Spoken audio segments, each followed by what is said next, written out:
It is time for toss. In the first match, the curtain opener for Season 4 in the Dream 11 Spicel T10 tournament. We have with us here at the toss the match referee, Mr. Carl Felix, and our two captains for this match, Ginger Generals, the home team captain, Johan Jeremiah, and Ryan John of the Cinnamon Pacers. Mr. Match referee, it's over to you. Jeremiah will toss. The call is a head by Ryan John, and it's a tail. So Ginger Generals have won the toss. Johan, new season, new outlook. What would be expectations for the Ginger Generals for Season 4? Yeah, first we'll have a bowl first. It's a new season, so it's just for the guys to come out here and showcase their skills. I think it's a new opportunity for the youngsters to also showcase their skills. So it's just for us to come out and play good cricket and to represent Ginger General as well. We are at a new venue this year, the Last Just Playing Field, a ground you would have been quite familiar with. What would be your personal expectation and expectation of the team of playing in this venue? Yeah, well, over the last few months, I saw that Last Just been playing good. The wicket been producing good cricket. So it's just for us to, come out and, assess conditions and, come out and deliver. All right, you guys has almost a full complement from last year returning to your squad. I'm sure you'll be quite happy with having familiar players you can count on. Yeah, as I told coach, we just try to keep the core players, and try to build around the core players. So it's just for us now, to see how we can come out here this season and to do well. I think we have a lot of experienced guys on board. So it's just for us, to come and deliver with our games plans and execute. All right, new track, new tournament, bowling first. What would be your expectation in terms of score? You don't want to restrict the spaces too? Yeah, after assessing the wicket this morning, I think that the wicket have a little moisture in it. So it's just for us, the bowlers, to come out here and, utilize that to their game plan and, try to restrict them on the 100. All right, you are looking quite dashing in your brown and blue. All the best to you and Ginger Generals for this encounter. Thank you. It's the turn of the men in purple and pink. Ryan John, first of all, new captain of the Cinnamon Pacers. Looking forward to the challenge of leading a new team in this edition of the tournament. Yes, definitely. I mean, everybody know the results. That team was basically beneath the table at the end of 2 tournaments thus far. So we're just trying to build. So everything is up from here. Playing in your home parish, St. David's, must be a special feeling to be playing again. Last suggest a ground you have played numerous cricket at many different levels and now playing the T10 tournament here. First time at Last suggest. What are your thoughts?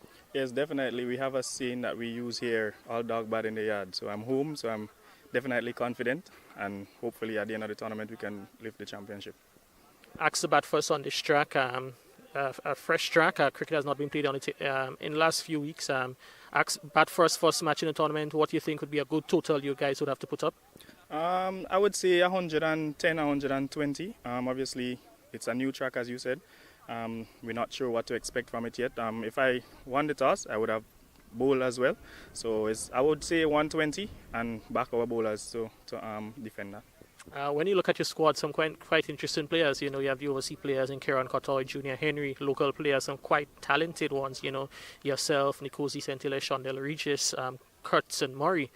Exciting bunch of players. What would be your expectations for this match in the tournament? Well, as you basically call the whole team. Everybody has their part to play. So it's not about any special player, any specific player. Everybody has their role to perform, and once that is done, we'd be in good stead. All right, Ryan, all the best to the men in purple and pink, and wishing you the good luck for this match and the rest of the tournament. Thank you very much.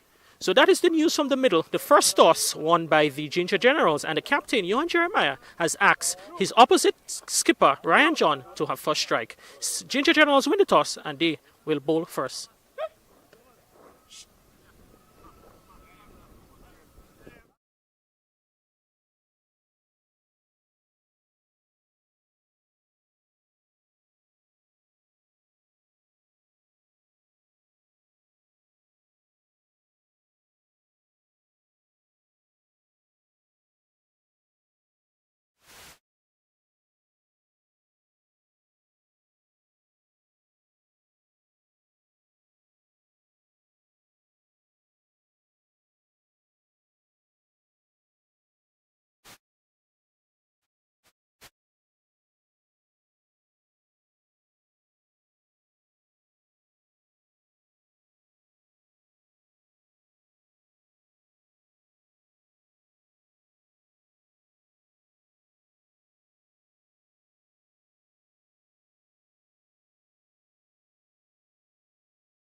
15 seconds.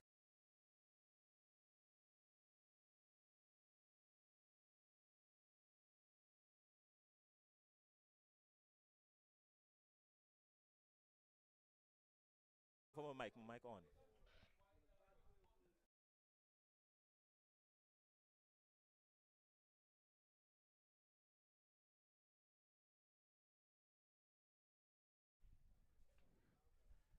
Hi, everybody, and welcome to the beautiful Spice Island of Grenada. We are up in the parish of St. David, and the reason for that is we are starting the Spice Isle Dream 11 T10 tournament. It is season number 4, and with the season number 4, that means the 4th edition of the Spice Isle Dream 11 T10 tournament. Exciting cricket it is going to be for the next 15 days or so, and that is because 6 teams will vie for the title of Dream 11 Champions 2024 in the beautiful Spice Country, Grenada.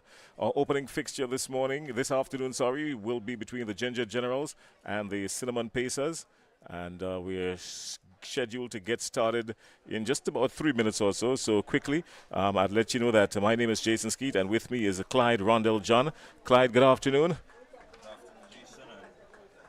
Again, it's a pleasure to be bringing the broadcast of the Dream 11 Spice Isle T10 Tournament 2024. Well, just as we heard, the Ginger Generals and the Cinnamon Pacers are out in the middle.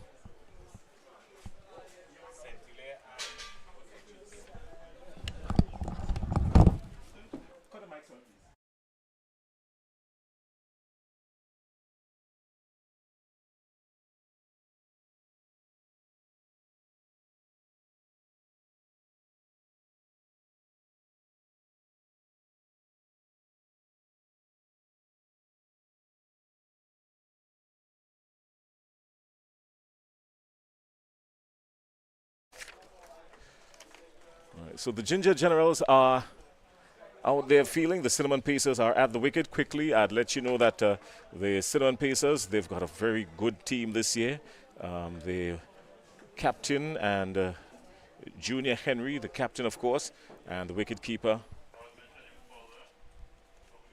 The captain is Ryan John. That is correct. The captain is Ryan John, and the wicket-keeper is Junior Henry. Ryan John, of course, a staple in these Cinnamon Pacers.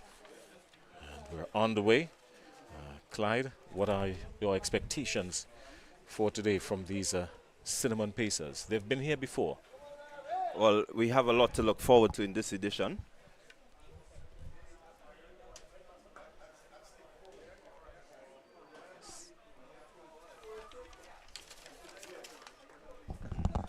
Scintillate off the mark. So, Jason, we have quite a lot to look forward to. There has been some changes in terms of the team and the team listing. And definitely it makes for a lot of interesting cricket over the next few days. Ryan John, who from previous edition would have featured for the Saffron Strikers, he's now the captain of the Cinnamon Pacers. And I know a lot will rest on his shoulders. A lot is expected of him. We're going to just quickly look into the field of the 11 for today for the Cinnamon Pacers. And Sean Del Regis is your opening batter along with Nkosi Saint-Hilaire. And that's the pair that is at the wicket right now.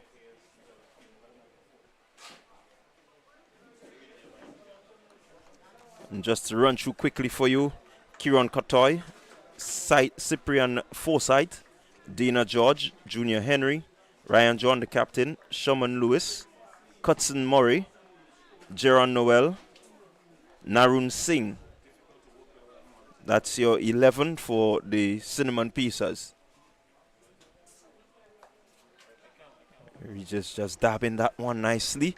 He seems to be in good touch today. We're just waiting on that one and getting it to the man there at backward square. So definitely a lot is expected of Regis. A lot is expected of St. Hilaire. We've seen him. And we knew of him as a hard-hitting batsman.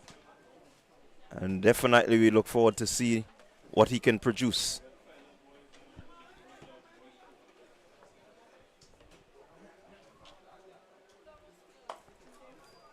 Good delivery there by bowler there in Williams, Laurie Williams. Again, Williams featuring for the Ginger Generals.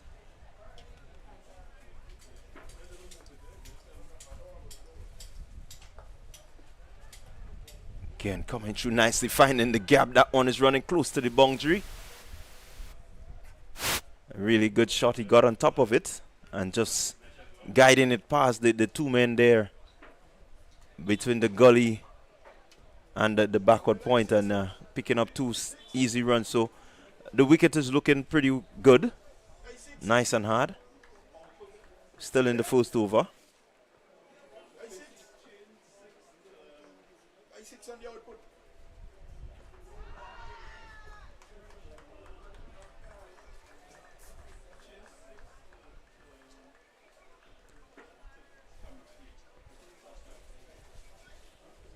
Williams will relish these conditions, the conditions here with this open field. I think he will, a lot is expected of him in terms of his left arm swing.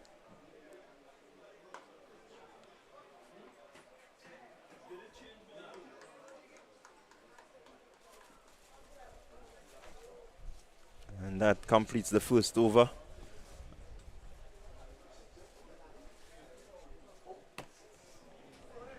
Can tell you that the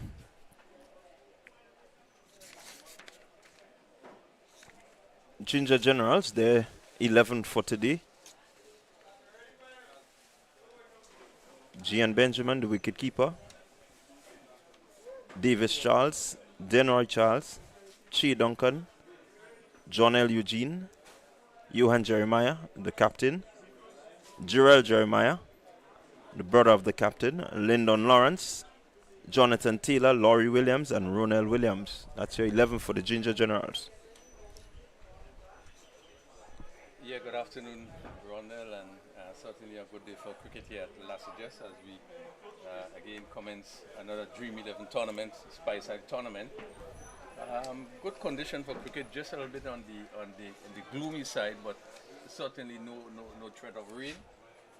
And one aspect that as we look at both teams here, we do expect that this game should be a keen one with the likes of Kieran Kotoy on one side with Ryan John, and coming up with the Windwards players GM Benjamin.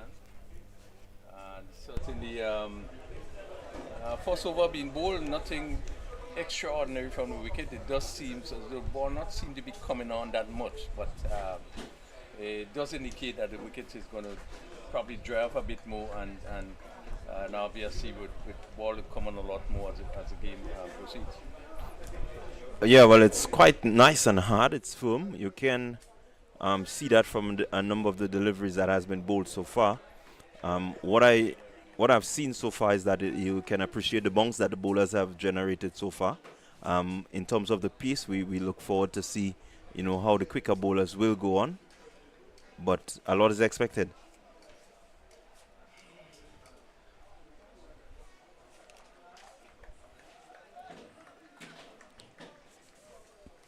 Yeah, this wide delivery, first up delivery bowled there by Williams. And that ball swinging away outside the off stump, and just sort of flashing shot there by Lawrence. And we're close to that delivery.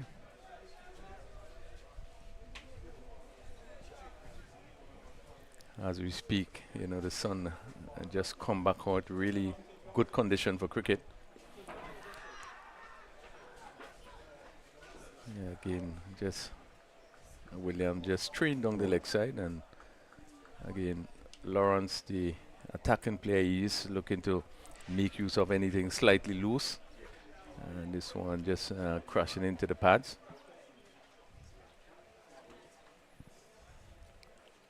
So in over number 2 in this T10 tournament, Ginger Generals, Cinnamon Pieces. That's into left for you. That's into left for you. This is what we've come to know of St. Hilaire in this format of the cricket, the T10 tournament. He's a really good, powerful striker of the ball, and you've seen that from that shot, just hitting it on the up, over the man at mid-on and clearing the boundary by a long way. Yeah, had a lot of room. You know, he was able to really swing through this delivery and hit it really cleanly over long off. And the fielder, they just had to look at it, at the sail over his head. So we had the first maximum good positive shot. I think he was in the right position, so he really struck it well.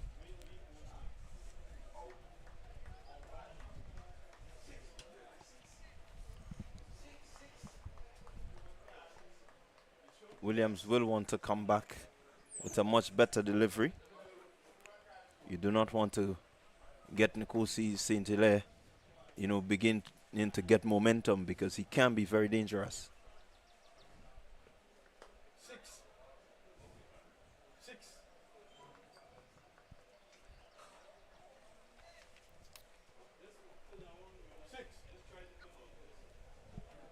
So I know a lot is expected from the pair out there.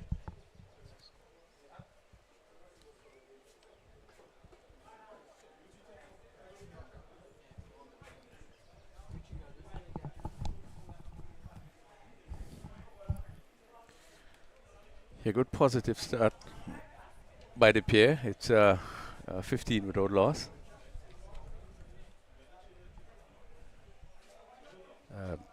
St. Hilaire, who has been a player that has scored quite a bit of runs regionally. We know that he played even in the St. Davis League here. I think he got a century in that T20 tournament. So has been scoring quite a bit of runs. Plays police.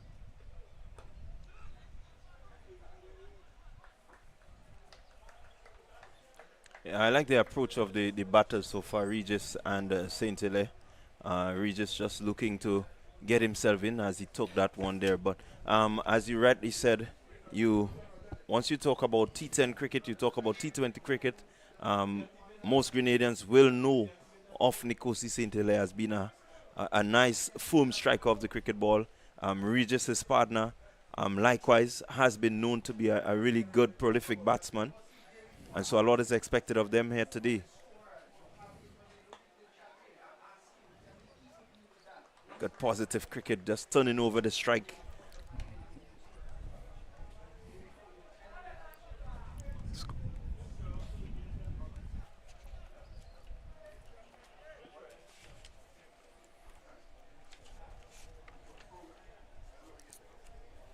Better link delivery by Williams here. This one pitch up, good link, and the batsman just coming forward and push it on the onside. But this is sort of length you want, not to be too short, not to be too full.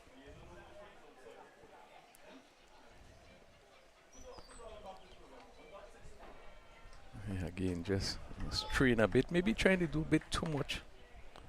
Trying to probably bowl a bit too fast, and just preying the delivery a bit, as this one went again wide outside the off stump. 18 without loss, we into the second over. Yeah, again, he wants to settle down a bit, use the conditions as best as he can.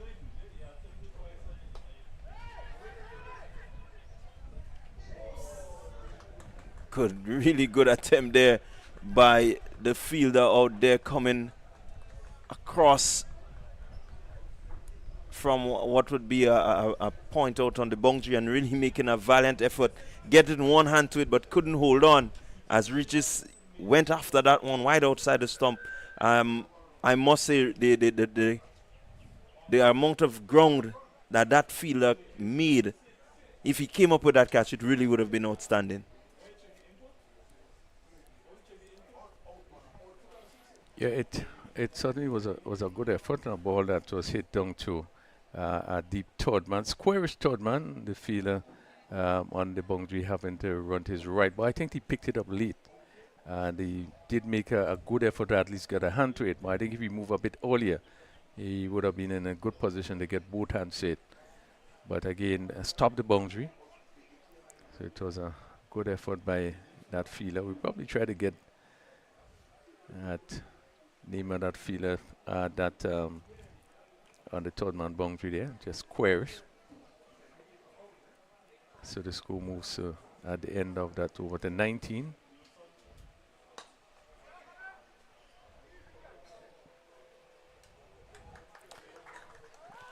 The cinnamon piece as they lose their first wicket. Regis looking to belt this one over the man there at long on.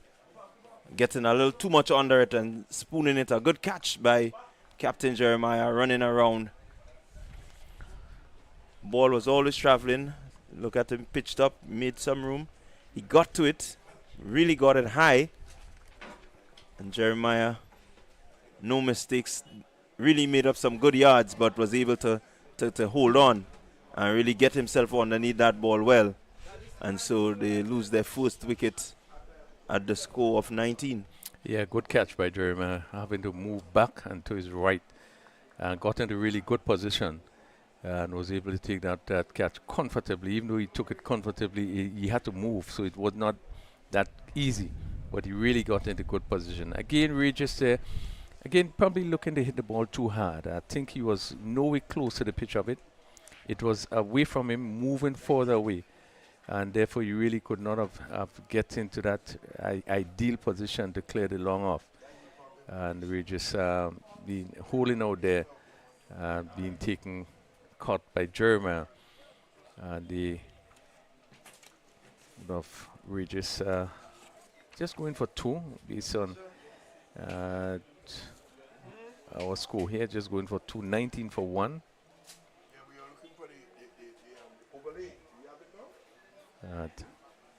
Cinnamon pieces.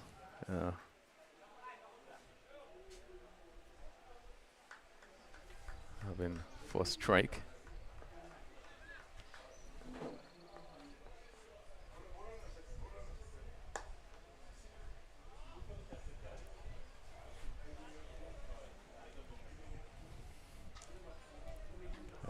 Good shot play there. Ball pitched up on his legs, and Cotter is it batting at 3. Clipped this one nicely over mid-on. Really no danger in that shot.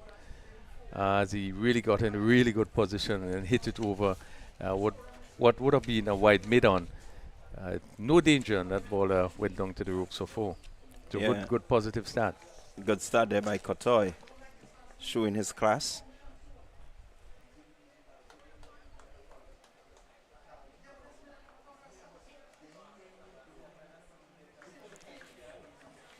Yeah, Kotoy definitely showing that he is, playing at the Volcanoes level, and you can see that bit of class coming there from him.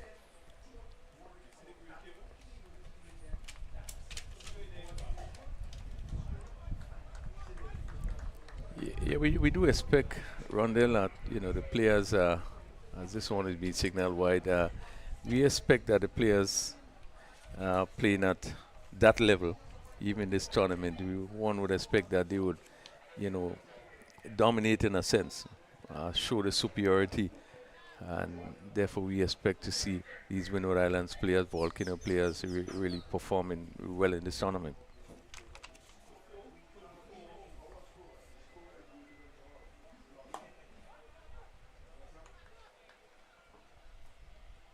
Yeah, again, Kotoy, we know him to be a pretty handy batter, and one will expect that he's here, he's still in the power play. He is able to hit that ball and hit it very cleanly. Ginger Generals will be wary of him and want to make sure that they get him back into the hut as soon as possible. Yeah, in the third over, as Kotoy pick up another single.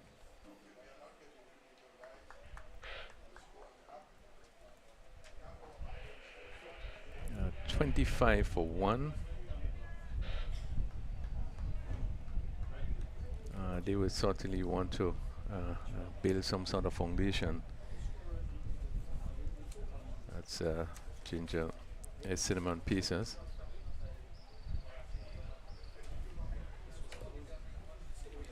Yeah, so the Spice Isle Dream 11 Spice Isle T10.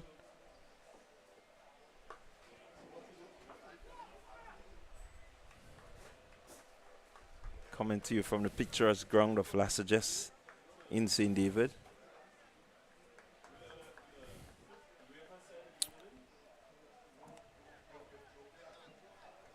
At 26 for 1 at the completion of over number 3.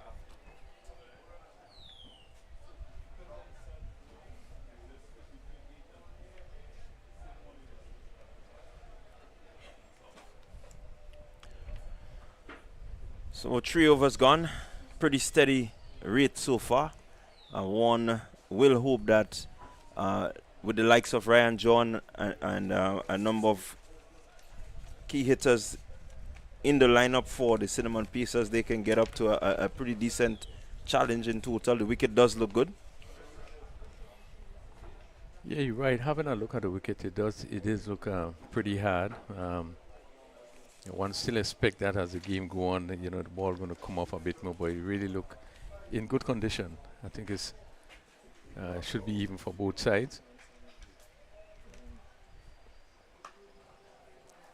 Lovely shot, superb shot play there off the back foot, and then hit this one and through the covers, and really no one moved. So just the fielder to run to recover that delivery, but really a good shot by St. Hilaire. Yeah, shot delivery by Taylor, and he was quickly St. Hilaire onto the back foot and really, just getting the hands through it really nicely. Came off the middle. No one had a chance of getting anywhere close to that. So Williams in his second over. Wow. Taylor actually pick up the attack from that road end. It's a good lift there. So the ball went away from the right-handed St.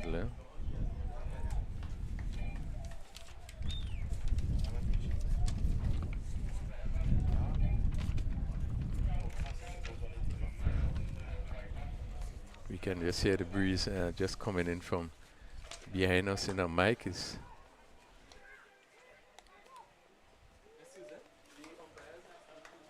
Again, good thinking by Taylor. Slow delivery there, and St. Hilaire looking again to repeat that shot, and just only into the shot, and just had it going down to mid-on in the air, but dropping short of Jeremiah, who is at mid-on.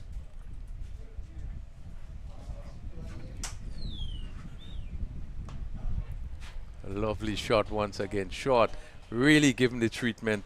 St. Hilaire on top of it and hit it through extra cover. Again, no man just to run to collect that ball, but really a good shot played by St. Hilaire.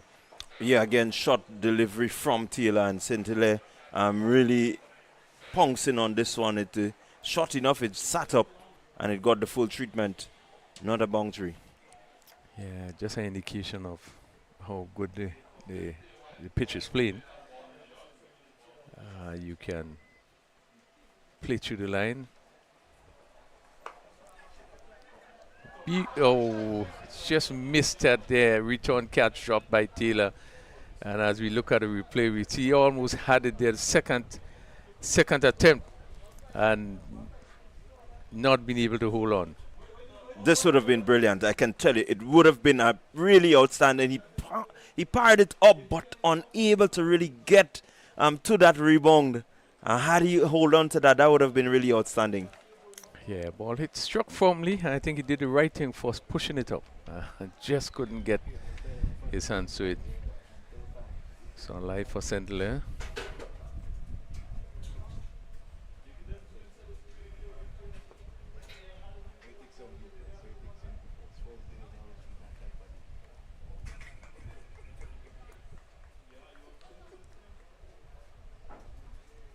So that completes the fourth over. 35 Cinnamon Pacers. Yeah, 35 for 1.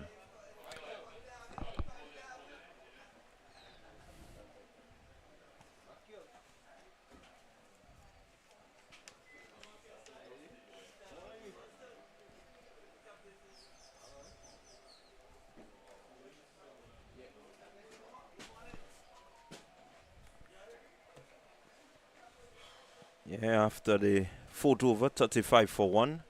will represent pretty good start.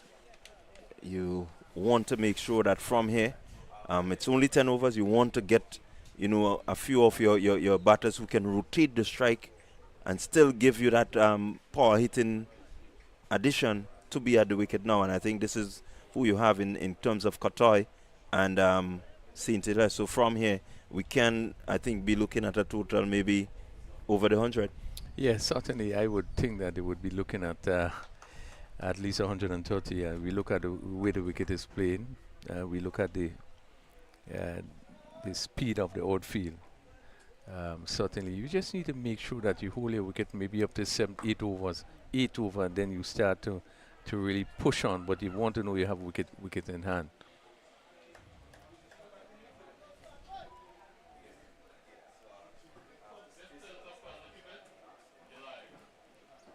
St. Hilaire picking up a single, first delivery. Ball there by just to make sure that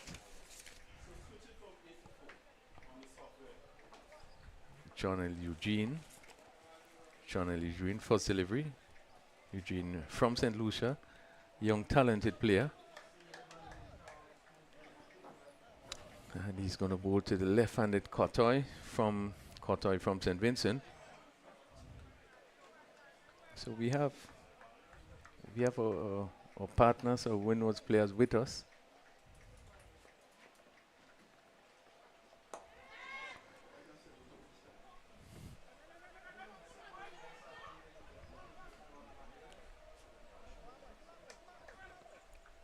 Yeah, not good running there as Kotoy again looking to clear the long off.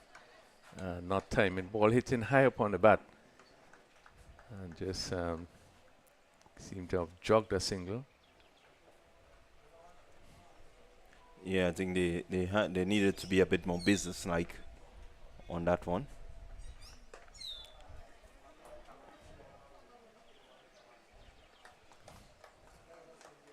And so far, you've noticed that St. Hilaire is really brutal on anything short and outside the off stump where he can free the hands. He seems to be really in a good nick and really wanting to get these balls to the boundary. Yeah, hitting the ball rather cleanly.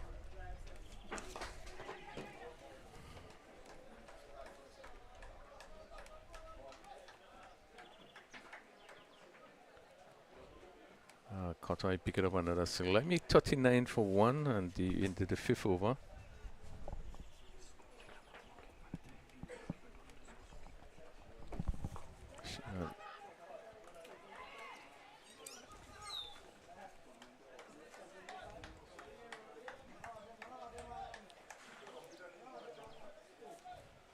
So again, St. Hilaire as we make it. He is on 23. Kotoy on 7. We are into the 5th over, 39.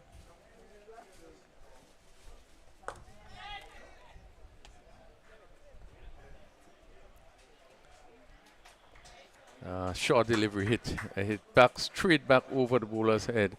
And just dropping one bounce and goes into the boundary. But yet another 4 for St. Hilaire, who really is looking to take charge. Once again, another good over.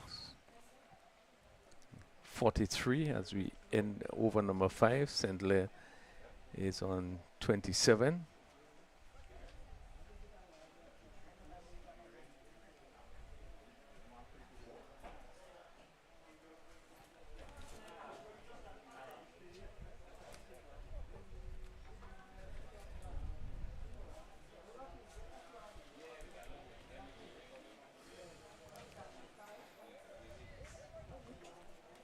So reviewing the first game in this T10 tournament, this fourth edition. Ginger Generals coming up against Cinnamon Pacers batting first.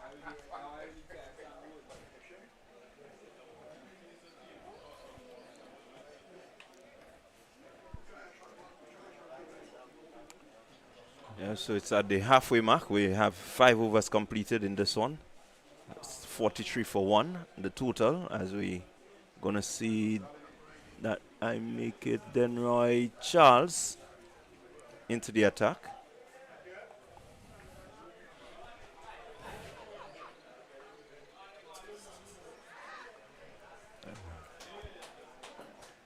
I would put this down as brilliant. Yes, certainly. All it takes was timing. You really timed that really well, and it's sped across the field, and that fielder on the backward square boundary didn't have much to run. Certainly, he had no chance as that ball went across the rope.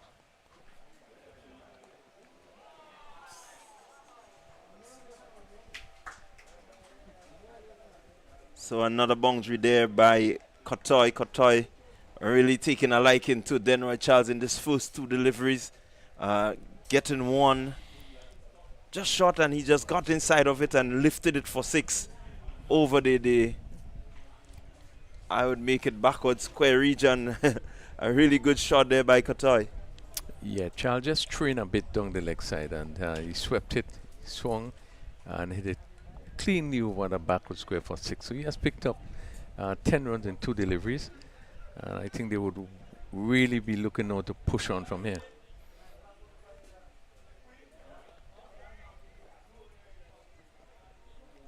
Yeah, that one make it 60 for 1. The Cinnamon Pacers going along really nicely. 60 for 1. 60? 56, sorry. 54.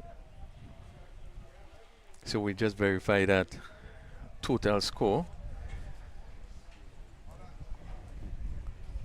But again, delivery push on the onside, and a quick single taken there again by Kotoy. So he has picked up some 11 runs in 3 deliveries. I make it 54. Yeah, it is 54.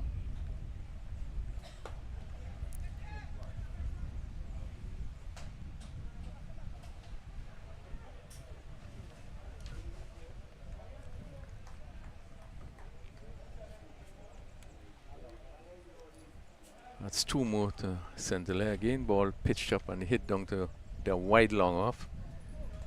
Didn't seem to get the timing right there. It's ball just topped a bit, and Williams was able to come across and pick it up.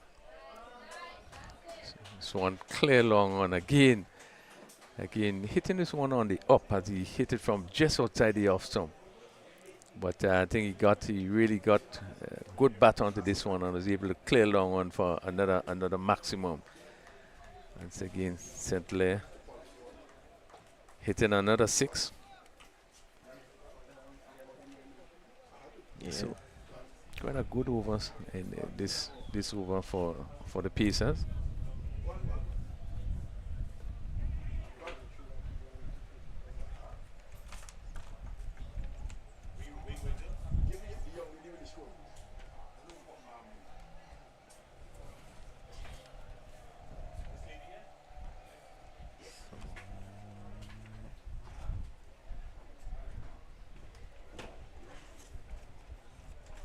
So as we complete another over, the 6th over, we got some 18 runs in that over. The score 63 for 1. That's Cinnamon Pacers.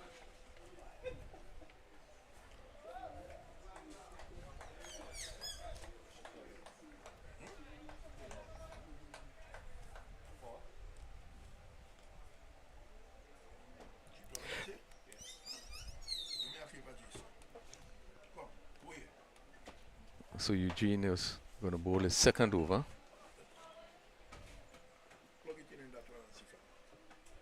Just to see. And right arm around the wicket, bit of an off spin.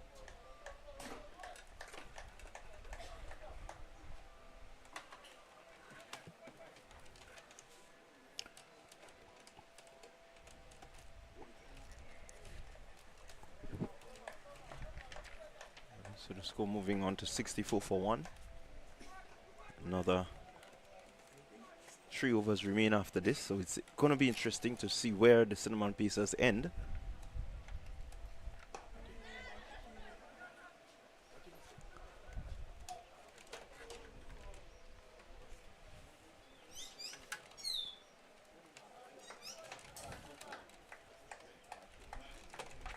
They're going along pretty nicely, this pair. I did see they probably would be looking to get 130. It's we are into the 7th over 66. We expect that they would really want to push on for it. Just losing just 1 wicket.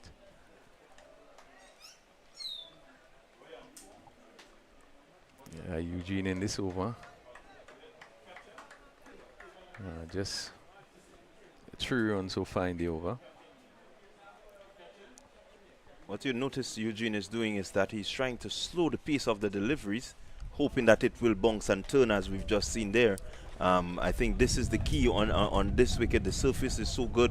You want to make sure that you ask the batsman to come forward and reach at the delivery. Yeah, when you get wickets like this, wicket is playing well, you have to use a lot of variation.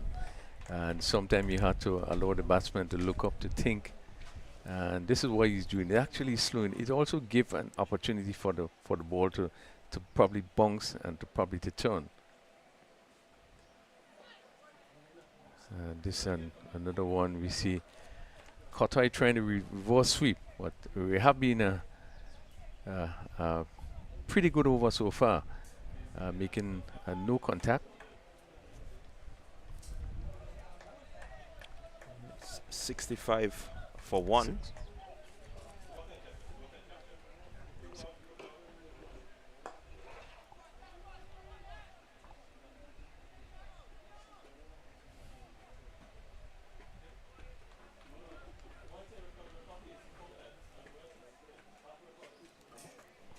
So they end up a very good over by Eugene. 67. 67 for 1. We just had the completion of over number 7.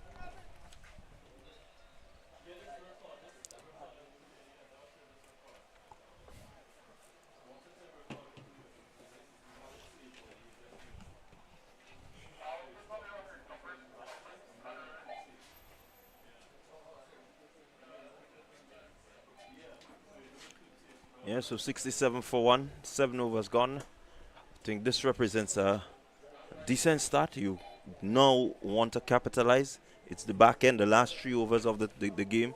You really want to step it up. You have wicket in hand. You want to make sure that you go for broke here. Yeah, I think and the fact that you have these 2 players have been in for quite a while, St. Clair in particular, they really would want to step up next 3 overs. I think they'll be disappointed if they drop under 100. They want to get up. So we see it's Duncan. He going to pick it up from the road end, and the left-handed Kotai.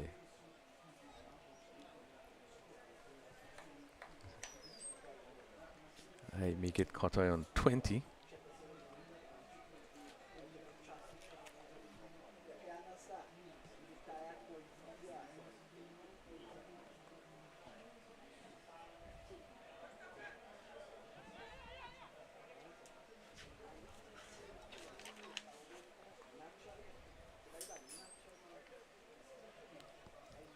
Laurie Williams had some running to do. He was short third man. That ball just stayed down to vacant slip position, and Williams had to run back. So 2 more to Kotai. 69 for 1, Cinnamon Pacers. Looking to get on the charge. Looking to go after the bowlers here now. We're looking to get some big overs. This will help. Gone over White Third man for 6 again. Kotai looking for the big hit, but I think this is the time that you now have to really go for it. This one cleared that third man boundary fairly easily. Yeah, really good Good shot there. Peeling off the edge, but he swung so hard that it actually carried all the way over the boundary for 6. So definitely,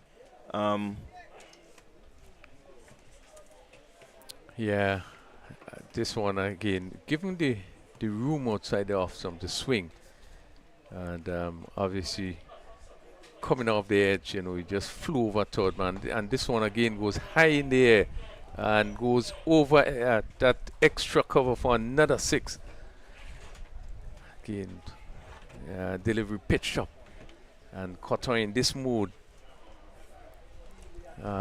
given the width, really reaching and hitting it over that extra cover position. The fielder just had to look at it sail over his head. But 14 runs in 3 deliveries, and this is what you're really looking for into the 8th over. Cotter would want to make really full use of the 2 overs after this one. Score races to 81 for 1.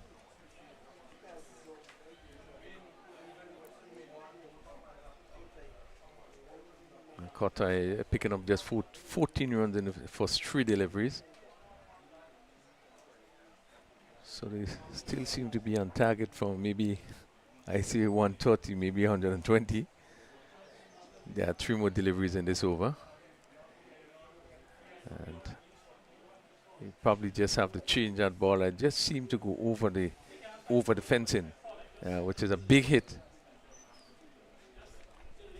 Cinnamon pieces.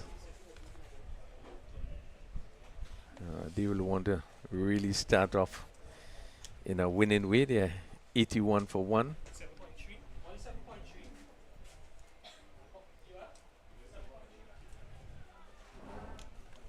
Yeah, Cinnamon Pieces will want to register their first victory in this tournament. So too will the Ginger Generals. Cinnamon Pieces, they didn't have much of a good turn in last season. And so I know that they will want to, you know, make sure that they make a statement and tell everyone that they're here for business come 2024. Yeah, they would want to turn it around. I think the last 2 seasons wasn't good season for the Cinnamon Pieces. And they really would want to turn it around in this one. Williams in this over already coming in for some sticks. Once again, hit over backward square for another 6. This one was short, and Cotter really rocked back and then hit it cleanly over backward square for another maximum.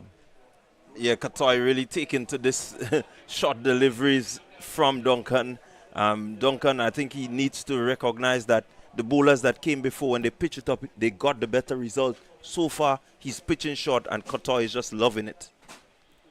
So last 3 delivery going for 6s, 3 6s, 1 over third man, 1 over an extra cover, and this one over backward square. And really, there's 20 runs in this over so far, and really this is what you need. You need to push it on from here. But again, it speaks to the wicket, the pitch, the beauty of batting on a surface like this.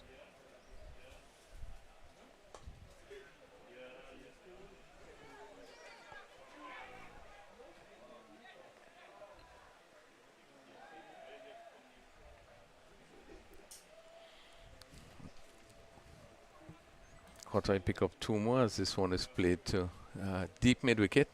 Good run in. Yeah, really good smart cricket there by Cotter, just looking to find the gap, turn over the strike quickly. What may have been 1, he was quick enough, he was aggressive enough, and he turned it into 2.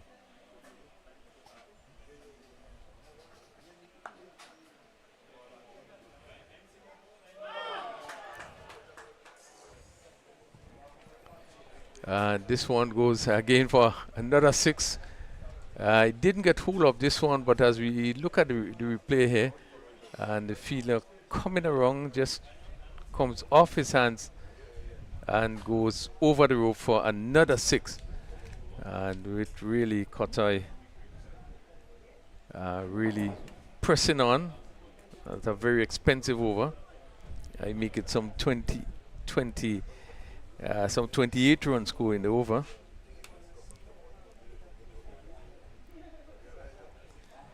So it's 95 for 6. For 1, sorry. 95 for 1. That 6 still had me there.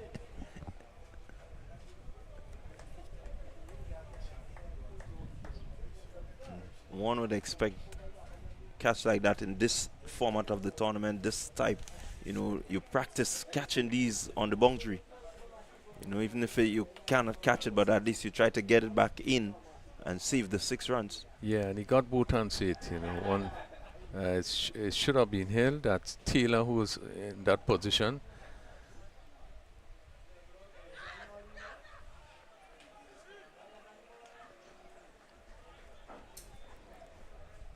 Again, good cricket from the Cinnamon Pacers. They're looking to capitalize on everything. They feel they're a little bit slow to react, and they saw the opportunity for 2. That is what they need. They look set to cross the 100 mark. Yeah, Davis Charles, the off spinner, pick up the attack from our commentating booth end, or the southern end. And again, this one is missed. Centler looking for the big hit, but going to pick up 4. 4 by signal by the umpire. Centler looking to swing, made no contact. Keeper also missed it. Benjamin, the keeper, then goes down for 4 byes. Yeah, so that brings up the 100 for the Cinnamon Pacers. So they have cleared a landmark so far. Lovely shot, and superbly played, and plays well. The fielder, the long one was wide, and then you had a gainer to mid wicket. It was straightest, and that ball went through both players, and it went down for another 4. Yeah, St. Hilaire may want to give up the cricket and go to become a surgeon, because that was surgical precision. 2 men out, no one was able to really get that one. He's just placed it neatly between the 2 of them. 105 in the 9th over.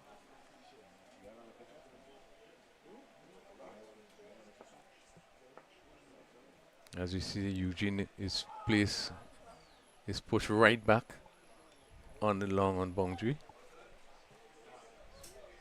And we also have wide long on. Not far from each other. Ronald Williams.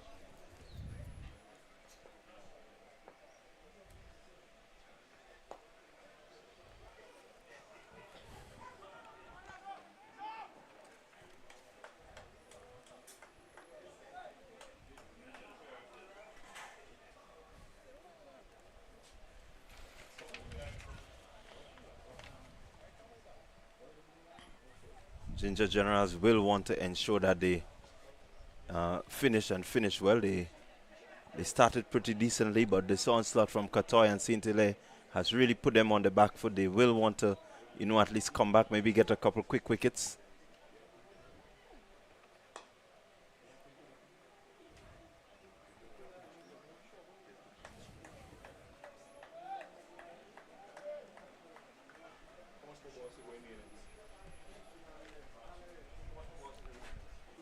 That completes the 9th over. Cinnamon Pacers, they are 107 for 1.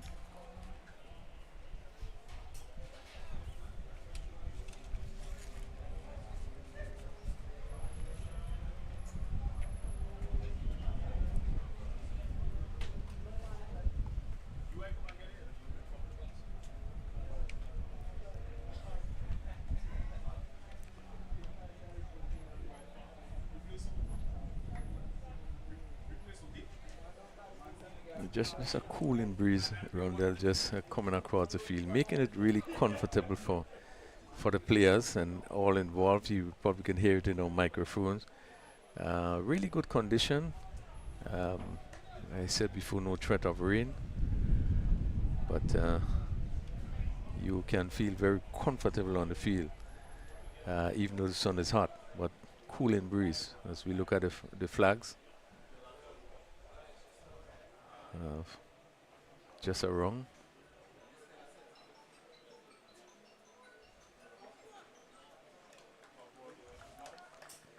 So it's the final over for the Cinnamon Pieces, and Ronald Williams is the man tasked with that responsibility. A good first delivery, but I can tell you, and I will tell you, they have to ensure that they keep this under 120. So far, they're steering Cinnamon Pieces. They're looking to overrun 120. That would represent a really good start to this year's tournament.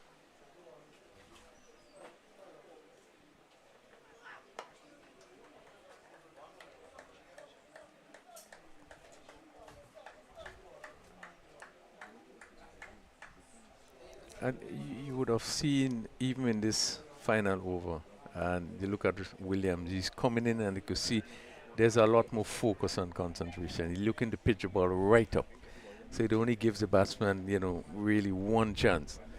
And Cotter, really having to come down on this one, not being given the room to swing the arms.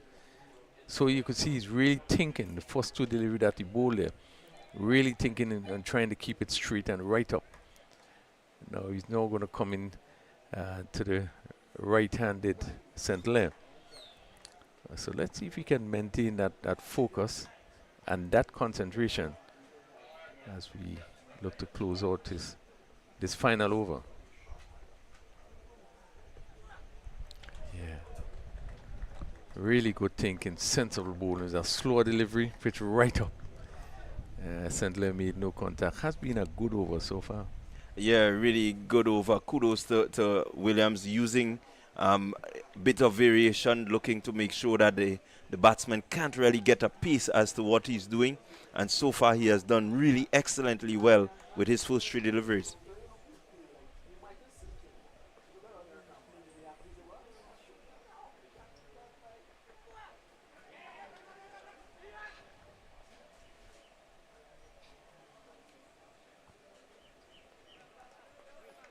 Again, good sensible bowling. Williams, skipper having the confidence in him, and so far he's been delivering. Yeah, a lot of variation there, slower delivery. And just moving away from the right-handed batter. Again, making no contact and picking up a bye as the keeper didn't collect it effectively. So you bring the score to 109 with just two deliveries remaining.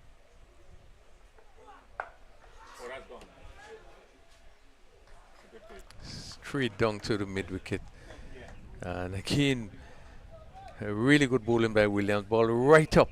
And Cotter just hitting it cleanly, but straight down to the man on the mid-wicket boundary, who accepted a pretty fairly easy catch. Had to go down a bit. Deserving, very, very deserving. Williams had a good over so far, had the batsman under pressure, and he deserved that wicket. Very good catch, good field placing there, ensuring that, he kept the ball up to the bat and down the throat of the fielder. That's what you want. Deserve it. Yeah, all credit must go to the bowler. You could see him, even when every delivery as he runs off the ball, you could see the focus and the concentration there. I think it was in his mind to pitch everything right up. And Cotter wasn't able to get under it. Still was able to hit it down to mid-wicket, but just unlucky, picked up the player. And all credit must go to Ronald Williams in this particular. He had 5 deliveries. And really he has just gone for, I think it's 2 singles.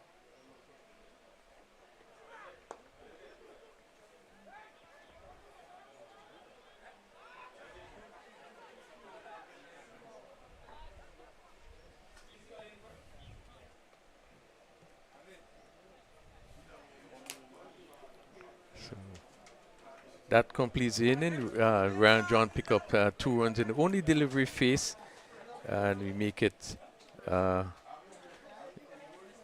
Cinnamon Pieces 111 for 2 in 10 overs, and which completes the inning. Rondell, competitive score.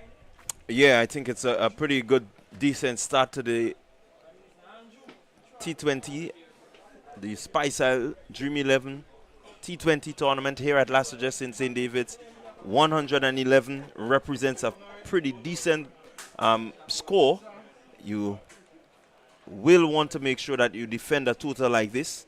One wants to see good, keen, competitive cricket. I know the Ginger Generals and the batting they have, they will look to chase this. It makes for a very interesting second half.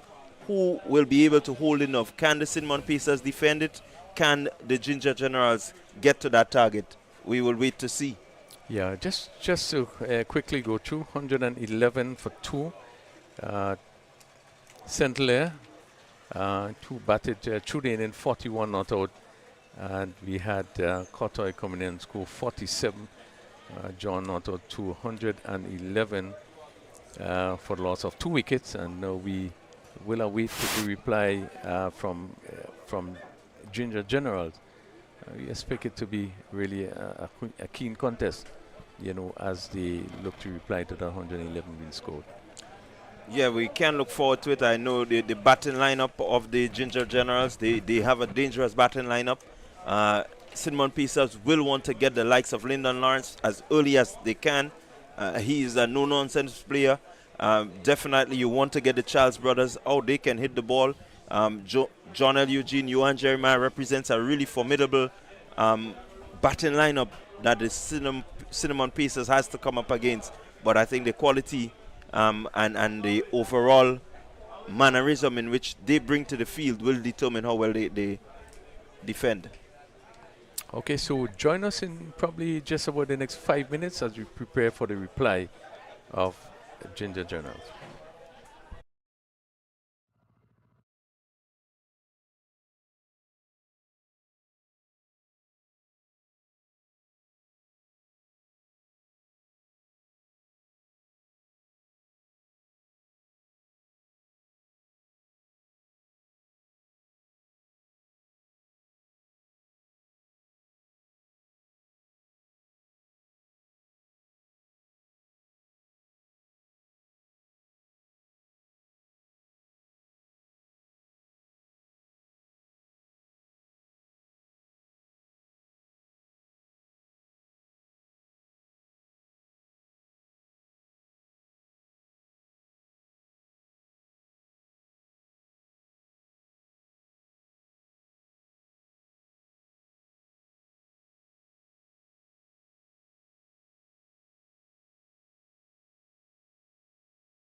Three, two, one.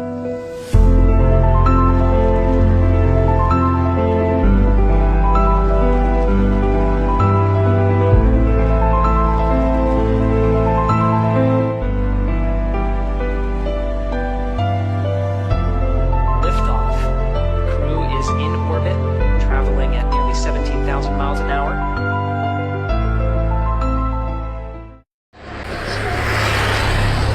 Getting down to Grenada, we've created these incredible recipes for young chefs to essentially curate in the fashion of their culinary arts. I'm very excited about this partnership. Grenada is known as the Spice Island, culinary capital in the Caribbean, as many have remarked. What makes Grenadian cuisine so special? And the answer lies in the proximity of everything fresh. I'm looking forward to uncovering the ingredients and the cultural expressions of Grenada in a pot. In Caribou, we had an amazing time, but I was so impressed about the beauty of the island, and the people were so warm and friendly. I felt it kind of like a challenge. I thought I could say something here. I could do something here. The idea of bringing Grenada into the global culinary conversation became the mantra. We have to tell that story. Must tell that story. And we are telling that story. Well, you are, one pot at a time.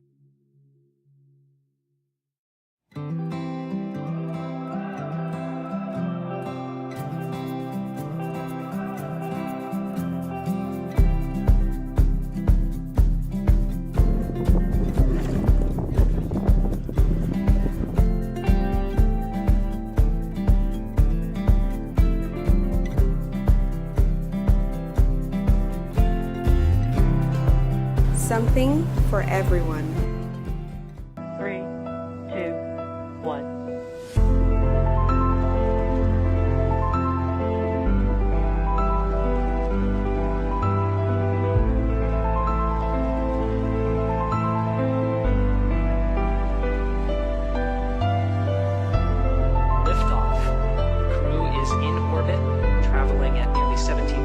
miles an hour.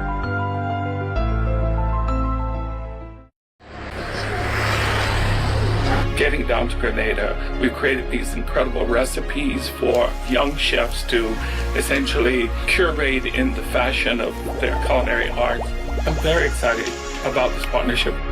Grenada is known as the Spice Island, culinary capital in the Caribbean, as many have remarked. What makes Grenadian cuisine so special? And the answer lies in the proximity of everything fresh. I'm looking forward to uncovering the ingredients and the cultural expressions of Grenada in a pot. In Caribou, we had an amazing time, but I was so impressed about the beauty of the island and the people were so warm, friendly. I felt it kind of like a challenge. I thought I could say something here. I could do something here. The idea of bringing Grenada into the global culinary conversation became the mantra. We have to tell that story. Must tell that story. And we are telling that story. Well, you are, one pot at a time. 3, 2, 1.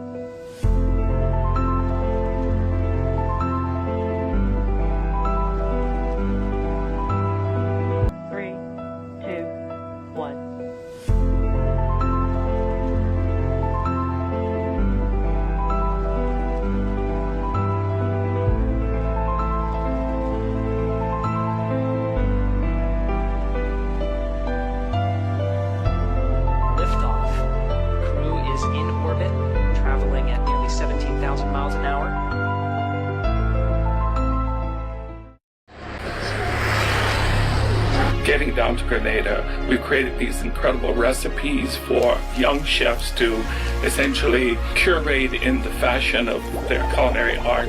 I'm very excited about this partnership. Grenada is known as the Spice Island, culinary.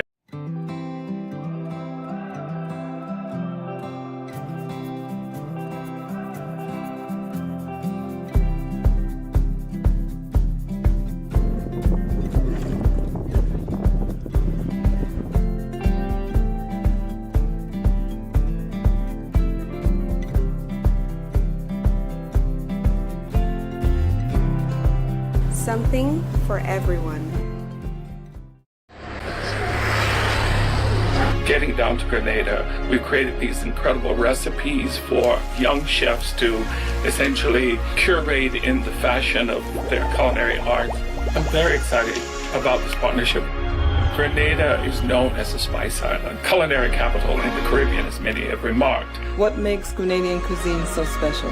And the answer lies in the proximity of everything fresh. I'm looking forward to uncovering the ingredients and the cultural expressions of Grenada in a pot. In Caribou, we had an amazing time, but I was so impressed about the beauty of the island and the people were so warm, friendly.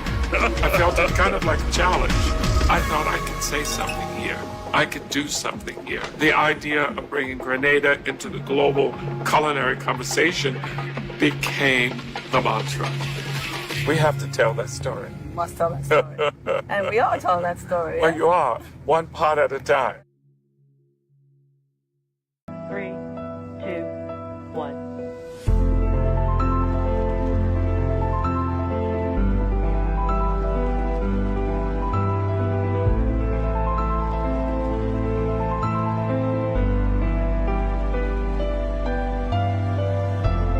Liftoff. Crew is in orbit, traveling at nearly 17,000 miles an hour.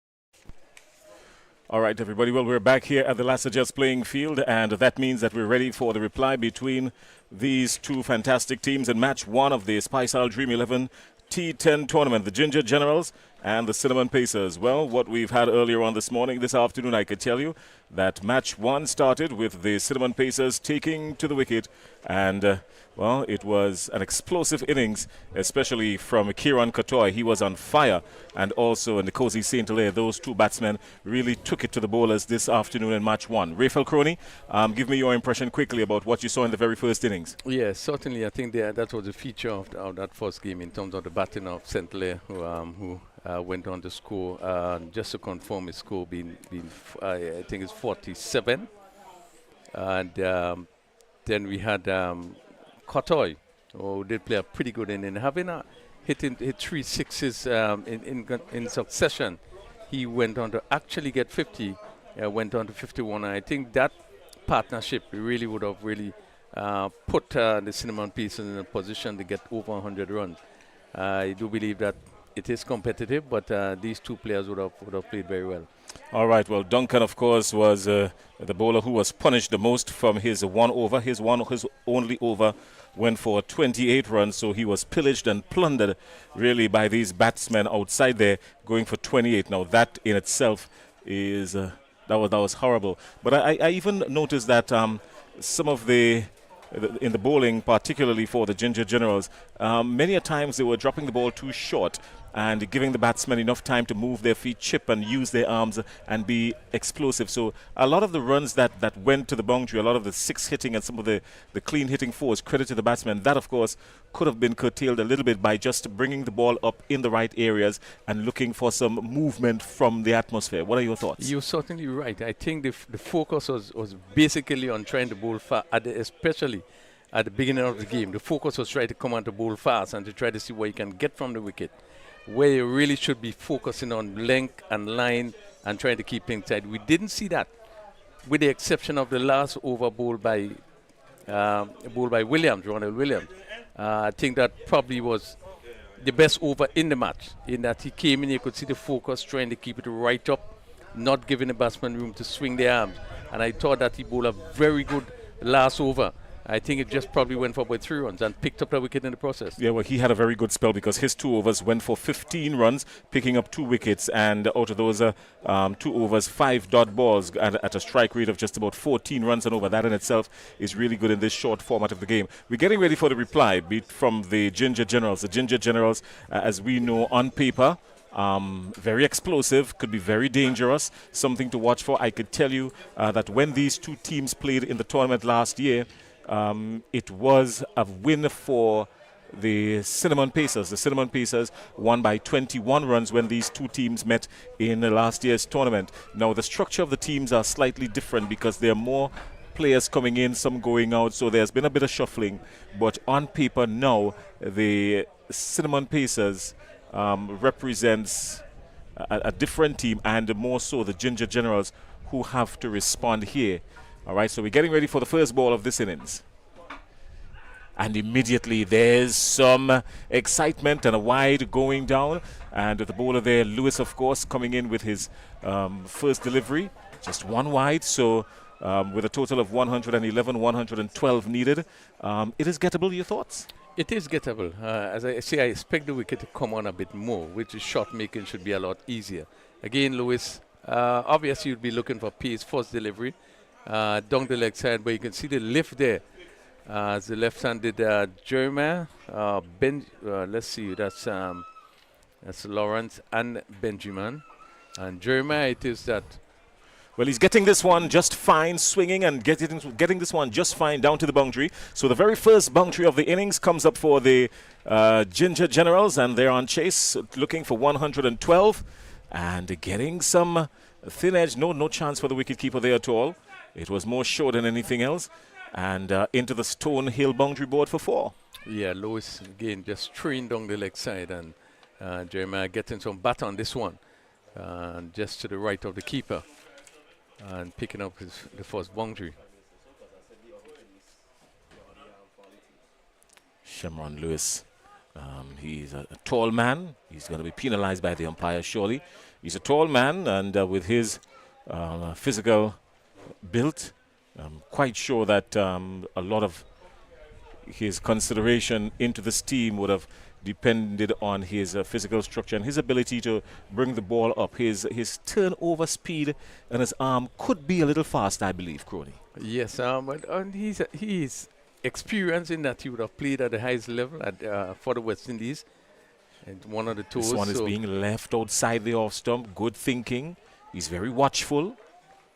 And does have the ability to move the ball, particularly moving it away from the right-handed batter. I think that's one of his strengths in terms of movement. I think he would have played one test, but does have a great deal of experience. And when you can represent the West Indies at any level, it speaks to your experience. And also a seasoned Windward Islands Volcanoes player. I just need to be a bit more disciplined. This time he's looking to belt him, and belt him he does. That's 4. It's a good shot. Would be encouraged by this shot. Would be encouraged by this one. Clean shot there from Lyndon Lawrence. Lent into it quickly, got into position very quickly, and up through the offside for 4. Yeah, over pitch and stroked nicely by Benjamin and to mid off for 4. It's Gian Benjamin.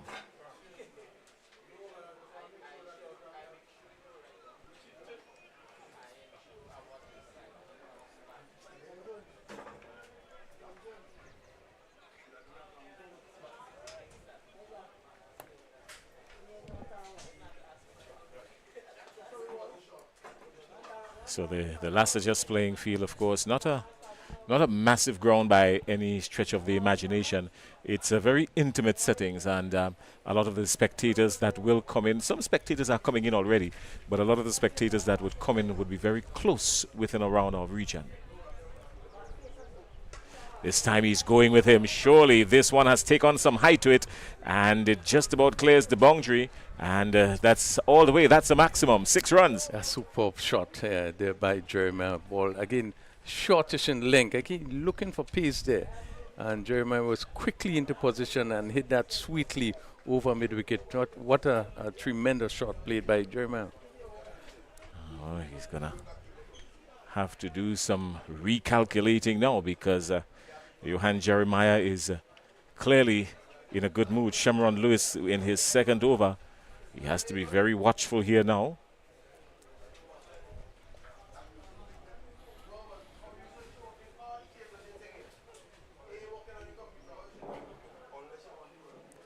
This time he's going with him again. It's ballooned up into the air. Surely this should be taken, and it is. It is taken, so looking to go this time over long off, and he was caught. Yeah, big wicket there.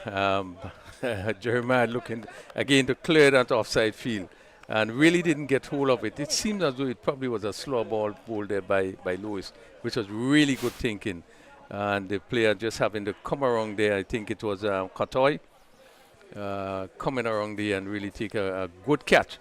And really, it's a big blow struck there by the Cinnamon Pacers.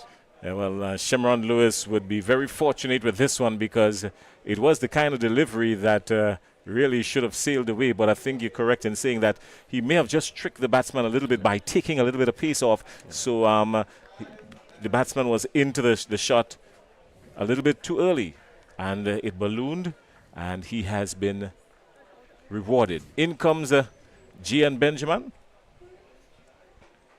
In comes Gian Benjamin now for the Ginger Generals. Gian Benjamin, of course, was a part of the winning team last year, the Saffron Strikers. He was the wicketkeeper for the Saffron Strikers. Those of you who followed the tournament last year would remember the vociferous Gian Benjamin behind the wicket. He was a joy to listen to, very vociferous, entertaining behind the wickets, and always having something to whisper into the ear of the opposing batsman. Yeah, good young, talented player.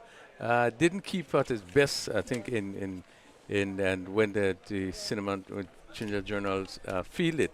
But certainly he's a player with tremendous talent. He's from Dominica. And since they're on the 19th level, showed a lot of promise. And really would have stepped up.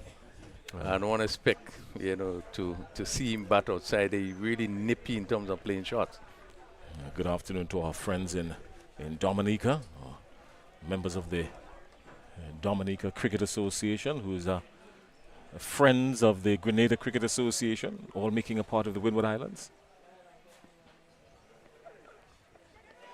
Ryan John is asking some questions. Not the wisest of strokes being played up front there by Lawrence. He's asking for trouble. Yeah, good delivery, good link, lifting. Lawrence looking to probably hit it somewhere square on the offside. Made no contact as that delivery moved away from him. This is sort of length you want to bowl, and this is the line you want to bowl. Good delivery first up.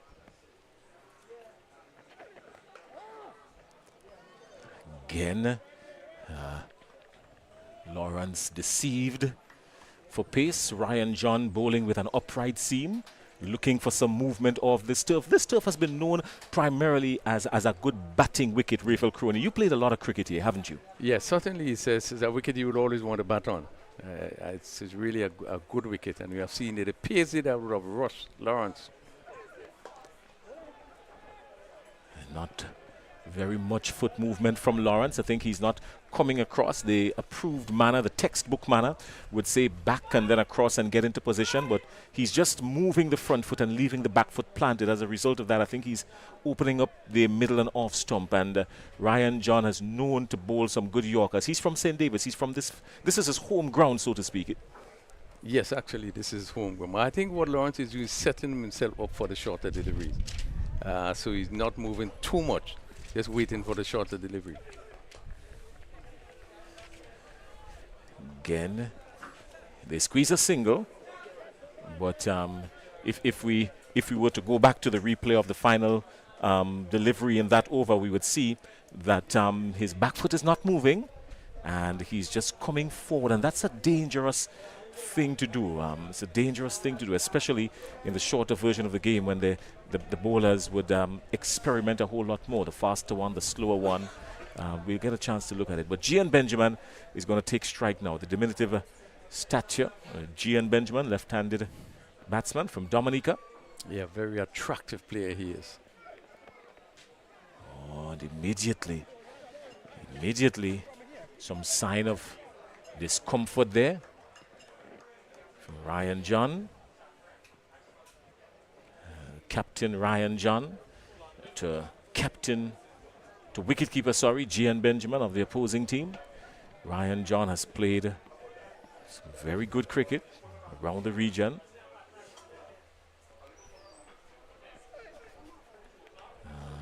Again, he's nowhere there. Lifting delivery, deceiving the batsman. And that's the end of the over. At the end of the over, the Ginger Generals looking for 111. They are 18 for 1.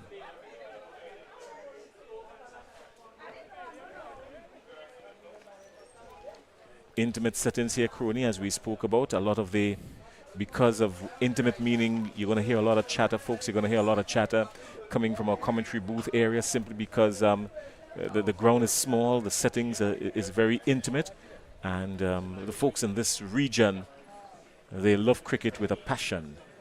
Yeah, you're probably going to hear the discussion more. We being the commentary being in just around the people. It's different from the stadium where we sit in a position we are alone. So it sort of add to the atmosphere. But just to go back on that first over by Ryan John, it had been a very, very good over. It had been a quick over, and really when we had some 17 runs scored in the first over, we only had a single scored in that first over.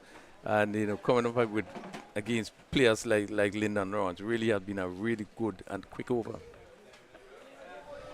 Noel is up for his first over, and immediately he's gone down the leg side. There's no room for that at all. Absolutely no room for that. Jeron Noel. It's a good delivery. Yes, he's gotten him. Well, after a wayward delivery down the leg side, he brought in his A game on the second delivery and immediately picking up the wicket. And just like that, there's drama because the wicket has gone down for the Ginger Generals. And Lyndon Lawrence is walking back. Yeah, good blow struck there by Jaron Noel in his first over. First delivery off spinner. First delivery just going down the leg side. But the next delivery, I think, would have pitched.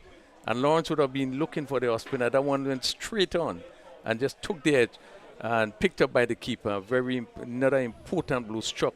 I think two of the most destructive batters for the Ginger Generals has now departed. The wicket of Johan Jeremiah and now the wicket of Lyndon Lawrence. Really a good start there, picking up these 2 wickets. Good work behind the stumps from Junior Henry. He was quick onto it, got into position, and took it with both hands cleanly, and immediately the celebrations went up and the umpire was in no doubt whatsoever. What interesting that off spinner came on in the second over. Remembering that Sherman Lewis went for, although picking up the wicket, he went for 17 in his first over. The off spinner coming on there and just making a break. And really, I think it's good thinking. Lawrence likes the ball coming onto the bat. The slow bowlers coming to him, obviously, the way he has to think now, and does create more of a problem. And we have seen Noel picking up him with his second delivery, having been able to remove Lawrence. Well, the new batsman is John Eugene.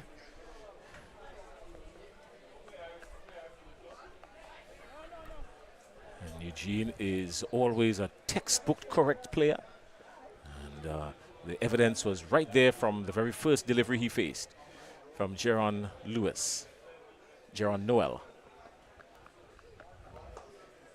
And textbook driving down the onside. Just one. Textbook drive.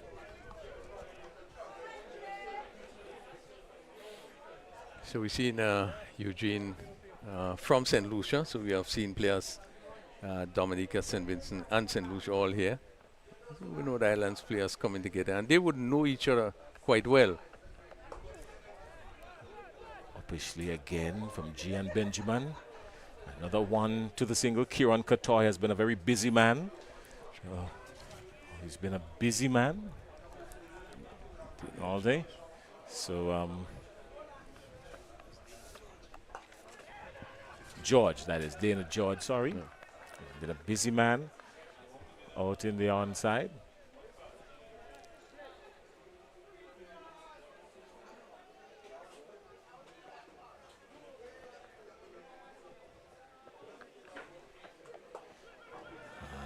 Again.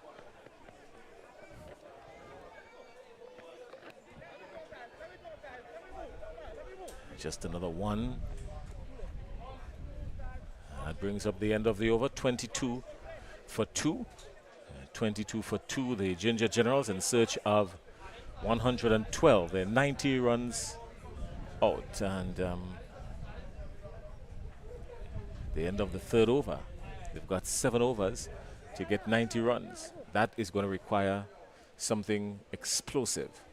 Murray's going to be brought into the attack.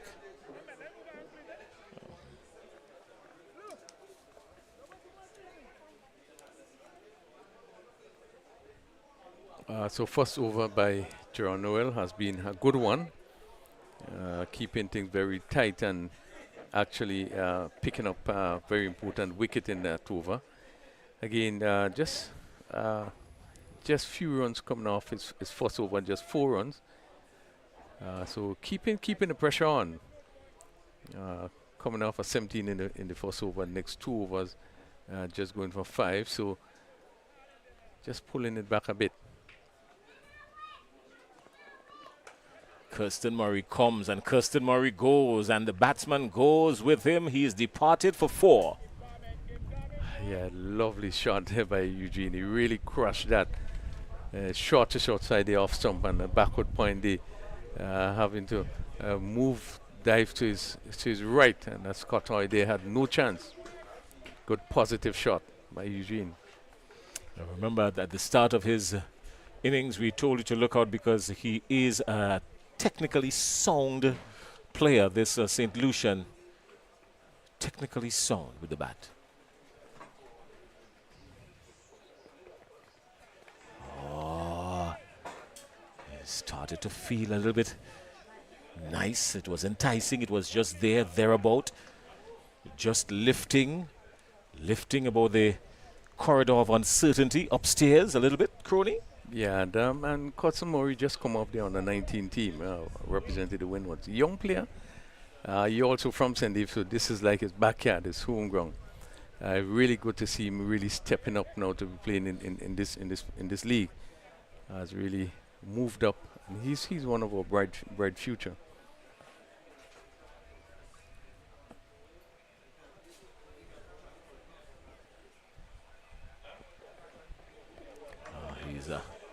He's looked to play that shot before in the previous over, looking to go over mid-wicket, but that one rushed onto him by Kristen Murray. Kristen Murray coming in with a little bit more pace, a little bit more nippy, putting some quicker arm action into it. Yeah, again, good delivery. Yeah, Eugene again looking to pull.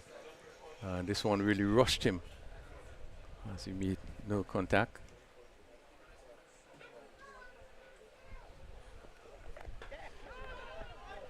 Again, just one, but the interesting thing there is that Kristen Murray is getting some movement into the left-hander.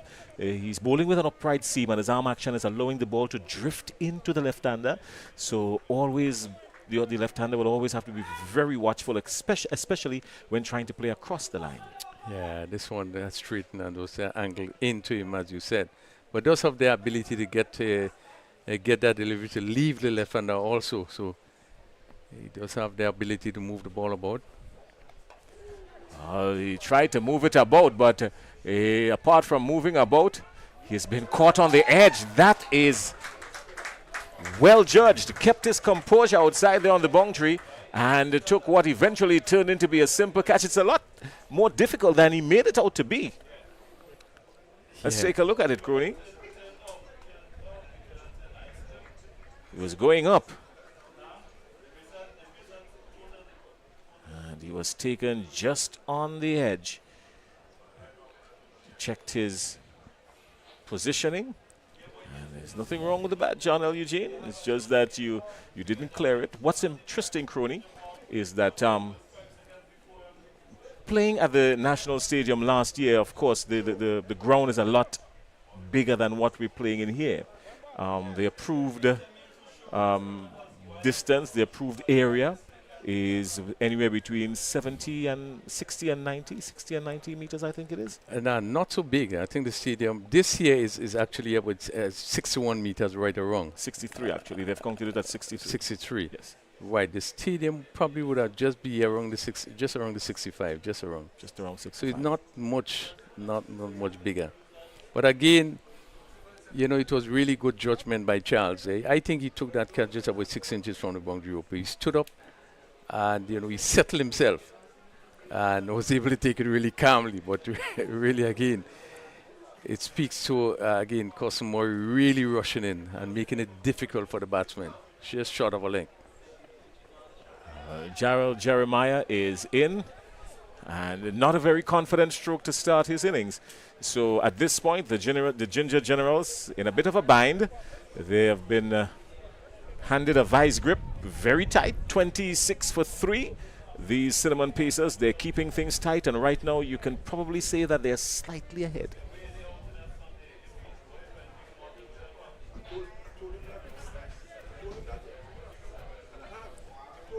That's the end of the power play, and at the end of 6 overs, at the end of 4 overs, sorry, the Ginger Generals are 26 for 3. Yes, I agree with you. The Cinnamon Peters actually is in front now. They have done pretty well, picking up 2 wickets for 26 in 4 overs. And I just say that all the bowlers that have come on, as we hear Noel going to continue his second over to keep things very tight and picking up wickets. Well, if the Ginger Generals want to make something out of this, a lot would depend now on G.N. Benjamin. He has been known to stroke the ball around the park. He can hit it all the way, but he would have to bat through the innings now. And as we speak about him stroking the ball around the park, there we go. He got onto the back foot and cut beautifully. It went for 4. Yeah, lovely shot down to backward point. And that's his strength of left-hander. Short outside the off stump. He was on top of it and picked the gap fairly easily. and that ball actually flew to the backward point boundary for 4. They would need him to bat all the way through now, surely. He's looking to score again, and 4 wides. So the keeper, of course, probably having to take some evasive actions there, and the Gian Benjamin swinging hard. It was more of a life-saving experience for the wicketkeeper. Yeah, not a good delivery by Noel. His first one was short outside the off stump. Next one going down the leg side, making it very difficult for the keeper as Benjamin looked to sweep it. Made no contact. But again, the line was really bad. Poor bowling, 2 bad deliveries. All went to the boundary.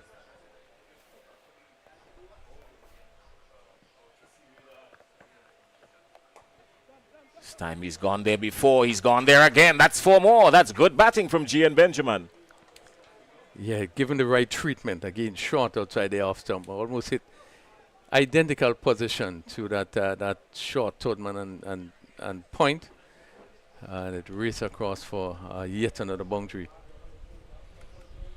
He's picked up 2 boundaries there in the over so far.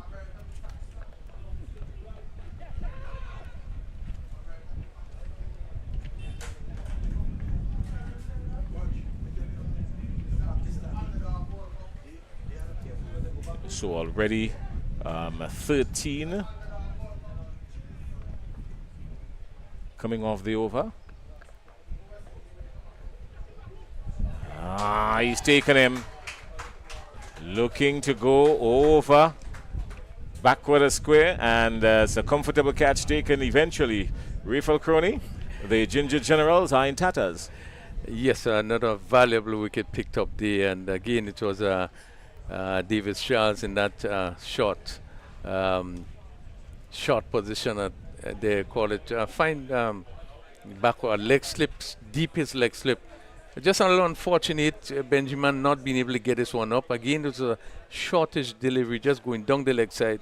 Really, the shot was on, but just was not able to clear the fielder. And again, another important blue struck there as Benjamin was caught by it was Davis Charles. Well, I think he was trying to go with too much power as opposed to placing it. Had he tried to place the shot, I think it would have yielded a different result for him. But I think he was trying to clear the boundary with it more than anything else, looking to hike him over for 6 as opposed to just taking his time and just hugging it. Yeah, he was looking to take him on for 6 as opposed to taking his time and just hugging it a little bit finer and picking up 4 runs. Yes, I think if he going for the placement, certainly would have been better again. But again, just looking to get it over, and just was not able. It was a good catch. He had to push it up and then take it on the second attempt. But the Ginger Generals are 39 for 4, Crony, and at this stage, you would think that the Cinnamon Pacers would surely have some significant advantage. Yeah, they do have some big advantage. Tidy stuff from Jaron Noel. He's bowled 1.5 overs for 17, but more importantly, picked up 2 wickets already. And this could have probably been a third. Living dangerously, Denroy Charles. So, a good spell from Jaron Noel.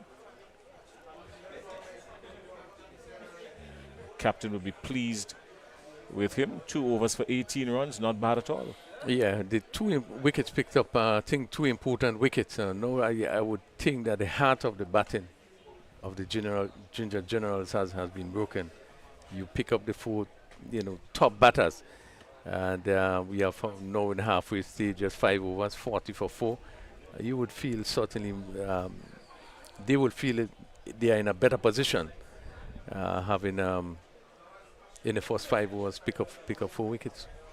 Yeah, well, it's the first match of the tournament, and I don't think that the Ginger Generals would want to worry too much about this. It should be more of, all right, let's see how we can get ourselves in a good gear, in a good rhythm, moving forward. They're going to meet again, these 2 teams, they're going to meet again over the next couple of days, and that could yield the results can flip. It could go anyway, but I think the next few overs they want to use the opportunity to see how much they can middle and get themselves in a proper rhythm.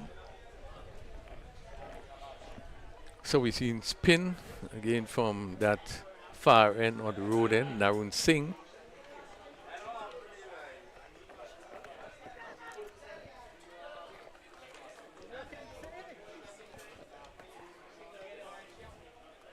Narun Singh.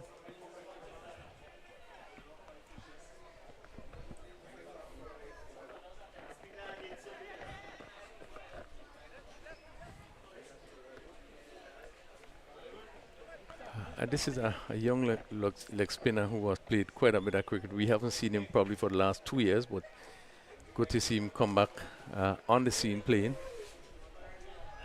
Sort of orthodox left arm spinner, line and length, tight. He don't really turn the ball big, but good line and length, and this sort of bowler he is.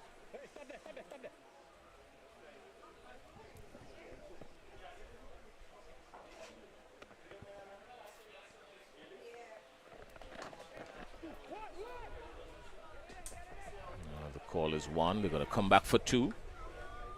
And good 2. And I think, yeah, this is what they have to do now.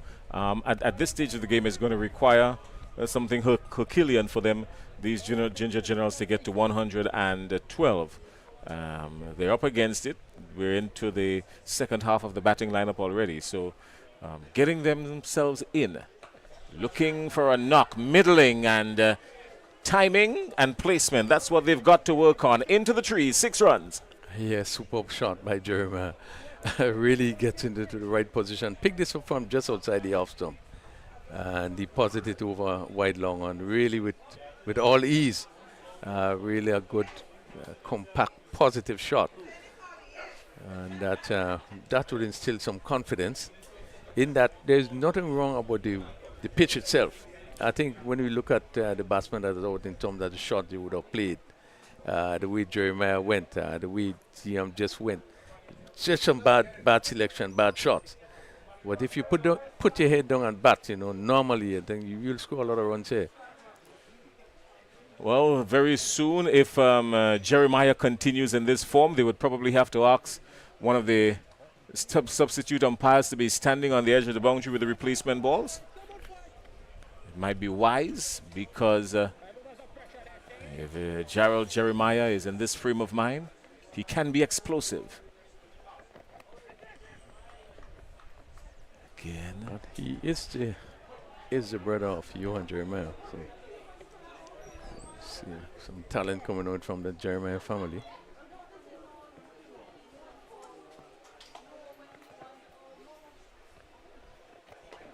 He's gone again, this time straighter and into the side screen. That's 6 more. Superb shot. Ball over pitch and really given the right treatment. He had the room to swing and swung through the line straight and went straight back, hit on the side screen. Another good shot played there by Jeremiah. That pushes the score at the end of that over to 55.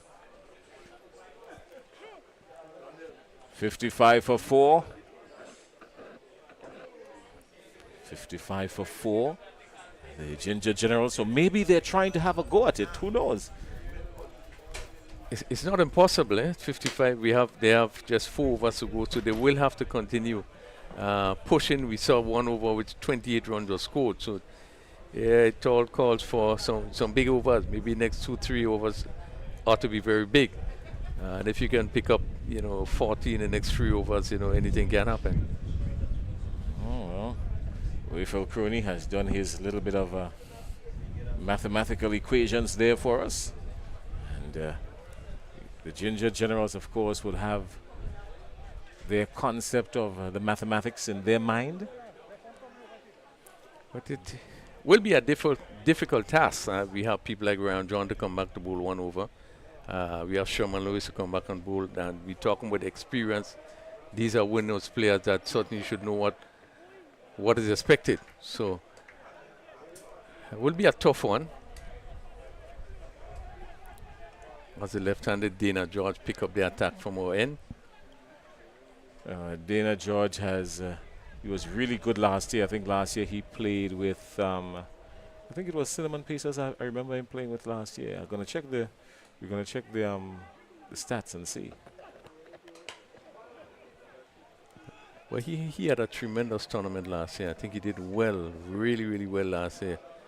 He bowled well and did play some good cameo of innings. Had a good tournament. I remember him in the field more than anything else. It's difficult to beat in the field. Again, pace taken off. Oh, it would have been him just impeding the wicket, I believe. Had he gotten out of the way, it could have been a direct hit. Yeah, opportunity lost there. And one of the things you always try to do is to get behind the stumps and not in front of the stumps. If you look at the replay there and that show coming there, look where he find himself. Yeah. Really should have run behind. No, he actually stopped the ball from going into the stumps. It would have been close. Would have been interesting.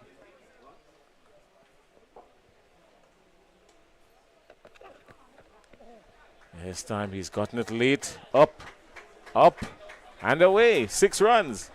So they're going after it already. This is 10 runs coming off the over already. And Jeremiah quickly goes on to 20. This is his third 6. Again, short. He was really into position and hit it over long leg with all the ease. So he has picked up his third 6.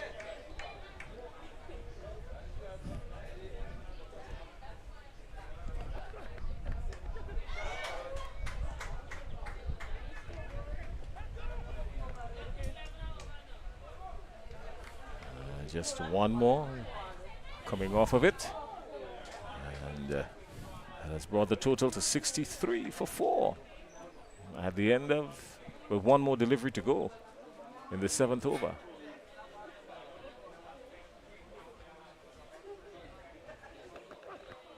Slower delivery and picked nicely. And 2.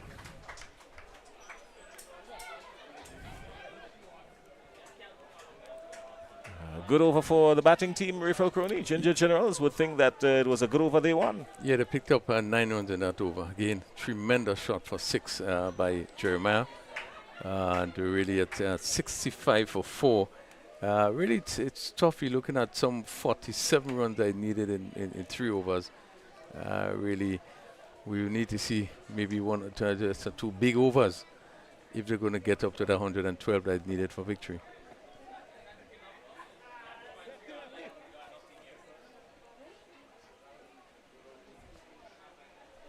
So Ryan John marshalling the troops.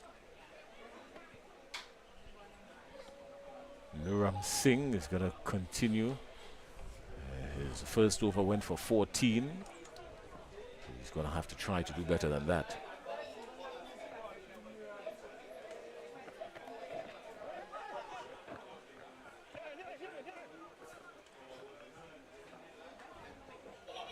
Some dangerous cricket there from Jeremiah. Can't be looking back when you play it and you decide to run and your partner calls, you run. Yeah, and I think he probably might be a bit disappointed. He will want to take most of the strike. He has shown that he has the ability to clear the boundary with ease. Good bowling from Singh.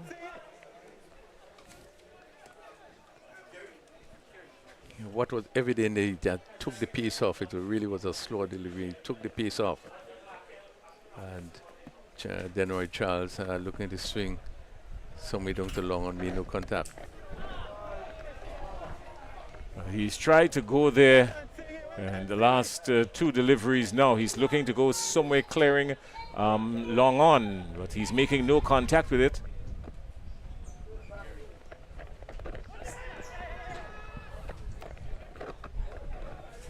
Much better over from Nuram Singh. He's still into it. There's still 2 more deliveries to go, but not bad at all. Just 2 runs coming off the over so far.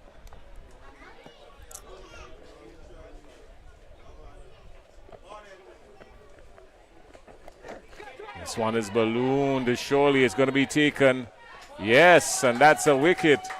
So the Ginger Generals are sinking even deeper now, 67 for 5. Good blow struck by Singh there. I think what was evident there that, as we see it here, he bowled a lot slower.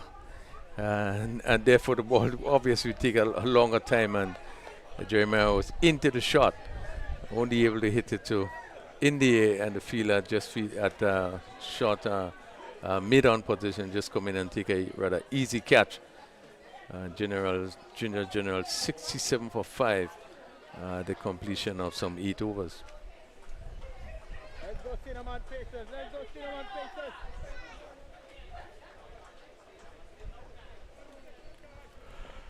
No relaxation, Sing, no relaxation. Strong finish, Sing.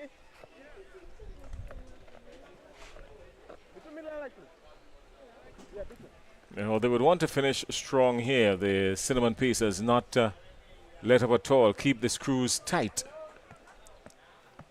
on these Ginger Generals, because you know for sure they're going to be swinging for the hills. We'll have to try to get as close to the score as possible. It's actually one more delivery in the over.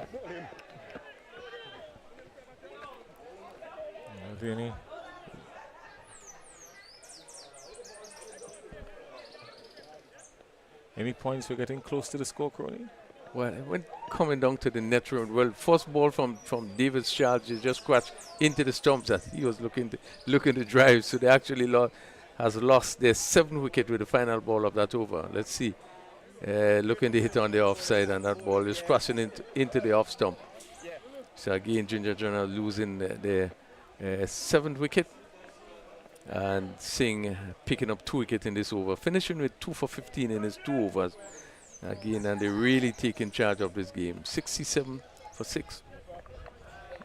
Gerald Jeremiah, he tried as best as he can to keep these Ginger Generals afloat, but it was a little bit too much. As a matter of fact, he was the only batsman in double figures.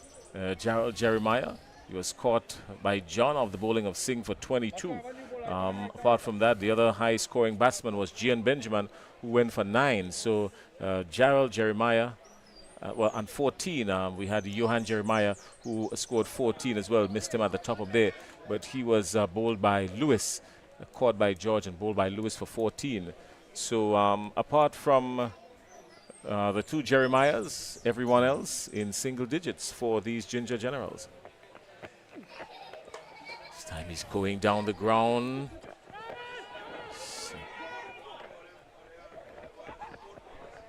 We'll get 2.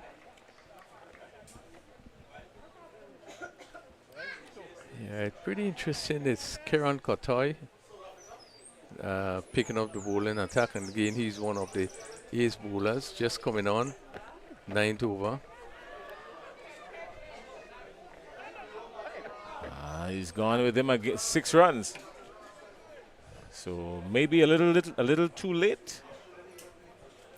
Yes. Or are you keeping hopes alive still, Rafael Crony, for these Ginger Generals? No, I think it's difficult. I really doesn't give them much of a chance. They are with 6 wickets down. We into the 9th over. Short delivery ball by Kotoy there, and given the right treatment by Charles, hitting to over long on.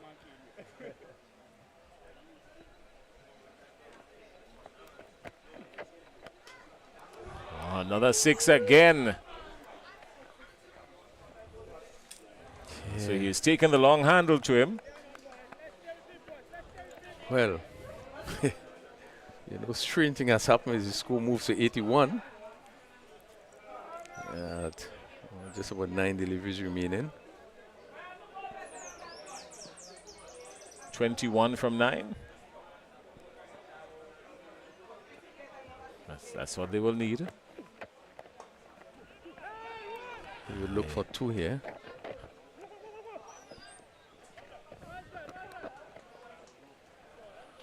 Good work outside there. That's looks like Shimron Lewis was running around, agile in the field. Good pick up, good work outside there in the deep by Lewis.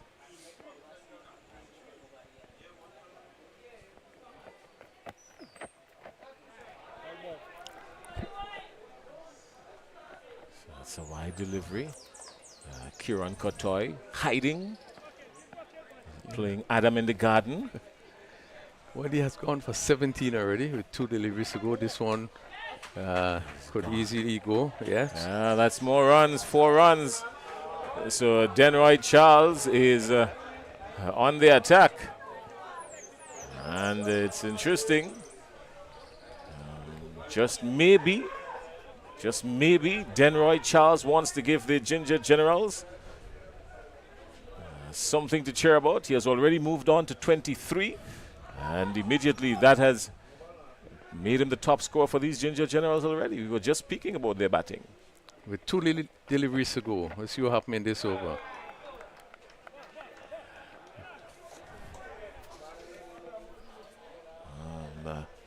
Kotoy enticing him to go through the offside.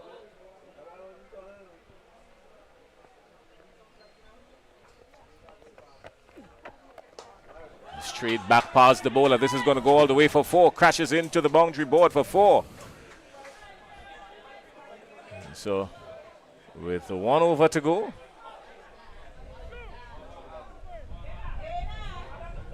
these Ginger Generals are going to be in the hunt.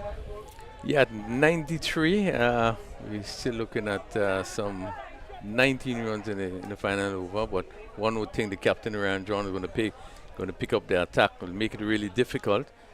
Denroy Charles, 27. We had some 26 runs in that over.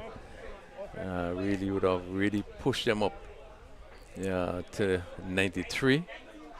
What advice would you give to the batters here now? The last over, 19 runs required, and Ryan John is coming up from the main road end. What's your advice in 5 seconds to the batsman? You have to be positive. Give yourself room. Try to take as much as possible. See as much bounces you can pick up. It's going to be difficult. You're going to bring the ball right up. Ask me what I would tell them. Go ahead, ask me what I would tell them. Well, I would love to hear what you would say to them. Keep your eyes on the ball and swing. Yes, they'll have to go for Brooks. Sure.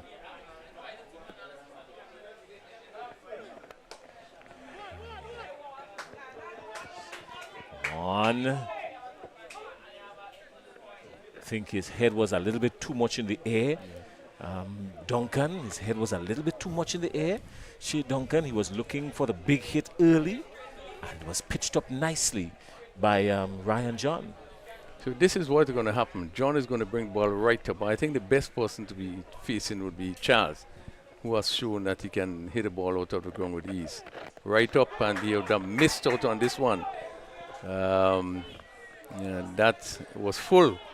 Yeah, he is looking for the Yorker, Ryan John, and over pitching it, wrapping him on the pads, but it was going down leg. Any contact at all with the willow would have yielded a boundary. Yeah, that delivery is one that she really should have picked up and hit somewhere over mid-wicket. Yeah. One. The call is 2, but then they decided against it.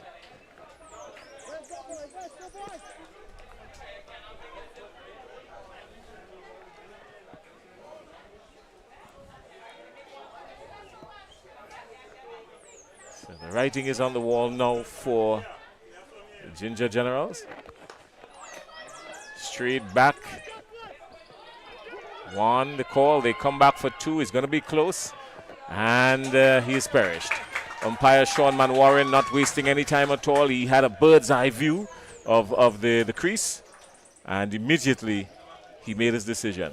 Yeah, he was in good position to make that decision. I guess we are going to see the replay here. I think the umpire found himself in really, really good position. As we see it, it's a good show coming back from the boundary there. And just falling short as Taylor going to replace Duncan. Kirsten Murray is the man down in the deep who did the tiding. He has been very ever present for these Cinnamon Pacers.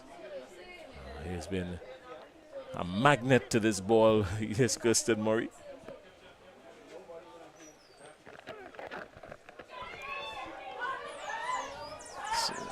Superb shot, and this is what is necessary.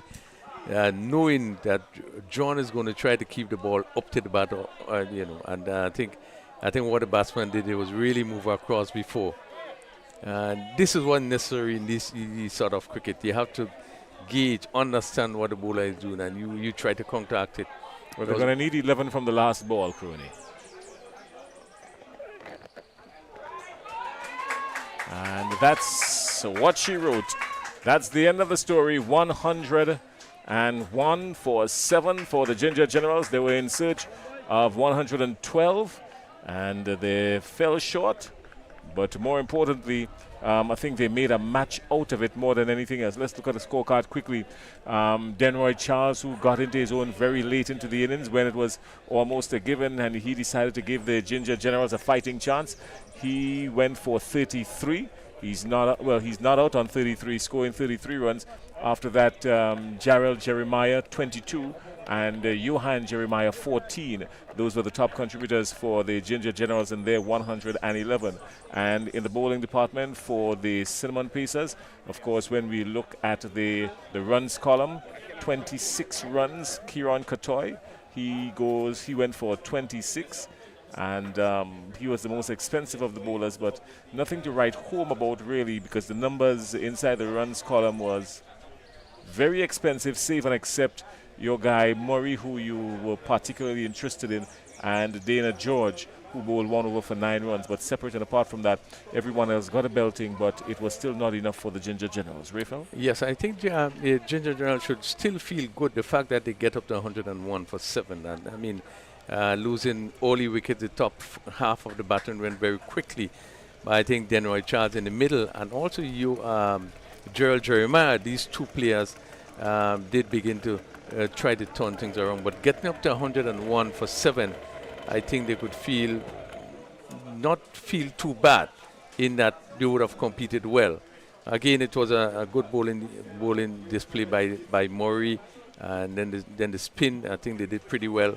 All in all, I thought it was a good game. I think Cinnamon Pacers played a better game and really deserved the victory in this first encounter. Well, when these two teams met last year, first up early in the tournament, the Cinnamon Pacers won by 21 runs. Again, here they are again, the Cinnamon Pacers pulling away with this one, winning by 10 runs, and the Ginger Generals going down again, 101 for 7. That's the story for match 1 of the Spice Isle Dream 11 T10 tournament. What we can tell you is that match 2 is coming up.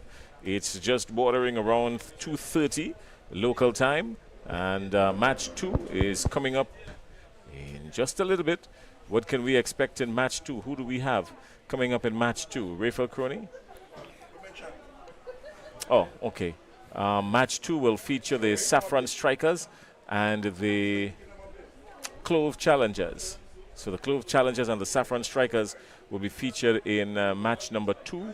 That's coming up quickly. I could tell you that the Strikers, led by Daryl Cyrus, the Saffron Strikers, led by Daryl Cyrus, will want to become the first team to defend their title because they won last year, and no team has gone back-to-back. And Daryl Cyrus and his Saffron Strikers will be looking to be the first to do the double. All right? They start their encounter against the Clove Challengers in just a little bit. What we will do is that we will take a short break, and we will come back. But just to let you know, Ginger Generals going down to the Cinnamon Pacers in match number 1 of the Spice Isle Dream 11 T10 tournament at the Lassagers playing field in St. David, beautiful Spice Country, Grenada.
Hold on, following Chico.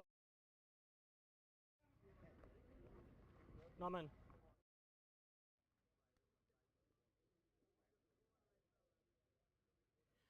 Welcome to the post-match ceremony where we witnessed the completion of the first match in the Dream 11 Spice Isle T10 tournament, and we'll start off first with the player of the match, and I'd like Mr. Norman Gilbert to make the presentation to Karen Kotoy.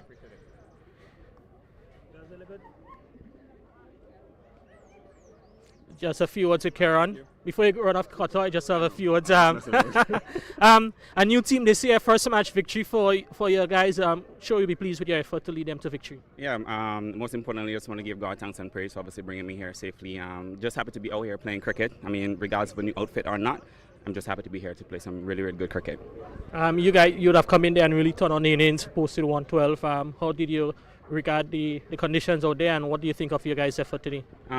It obviously took a little bit to get going initially, but I mean when we started to flow, it became a lot easier. We decided to bat as deep as possible because we realized it would have taken some time, for the other batters, new batters to come in and get started. But I'm happy with the effort. We had a target, and we almost accomplished it. So at the end of the day, we're still grateful. All right, well, Kieran, congratulations for your performance this match, and all the best for the rest of the tournament. All right, appreciate it. Thank you. All right, then. So now we're going to have a word with the captain of the Ginger Generals, Johan Jeremiah, to have a few words.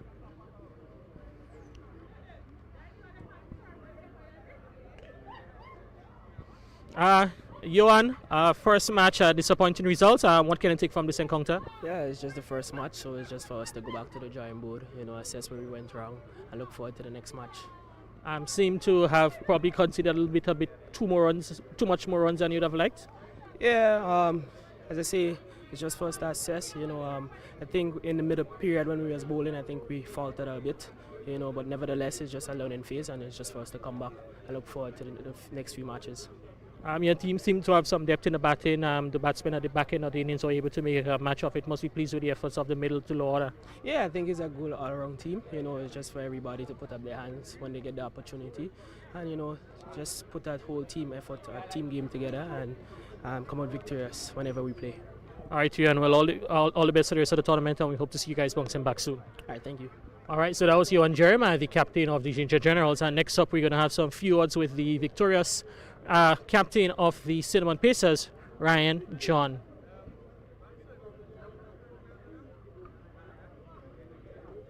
Ryan, very good victory for you guys today. Must be pleased with the efforts of your team.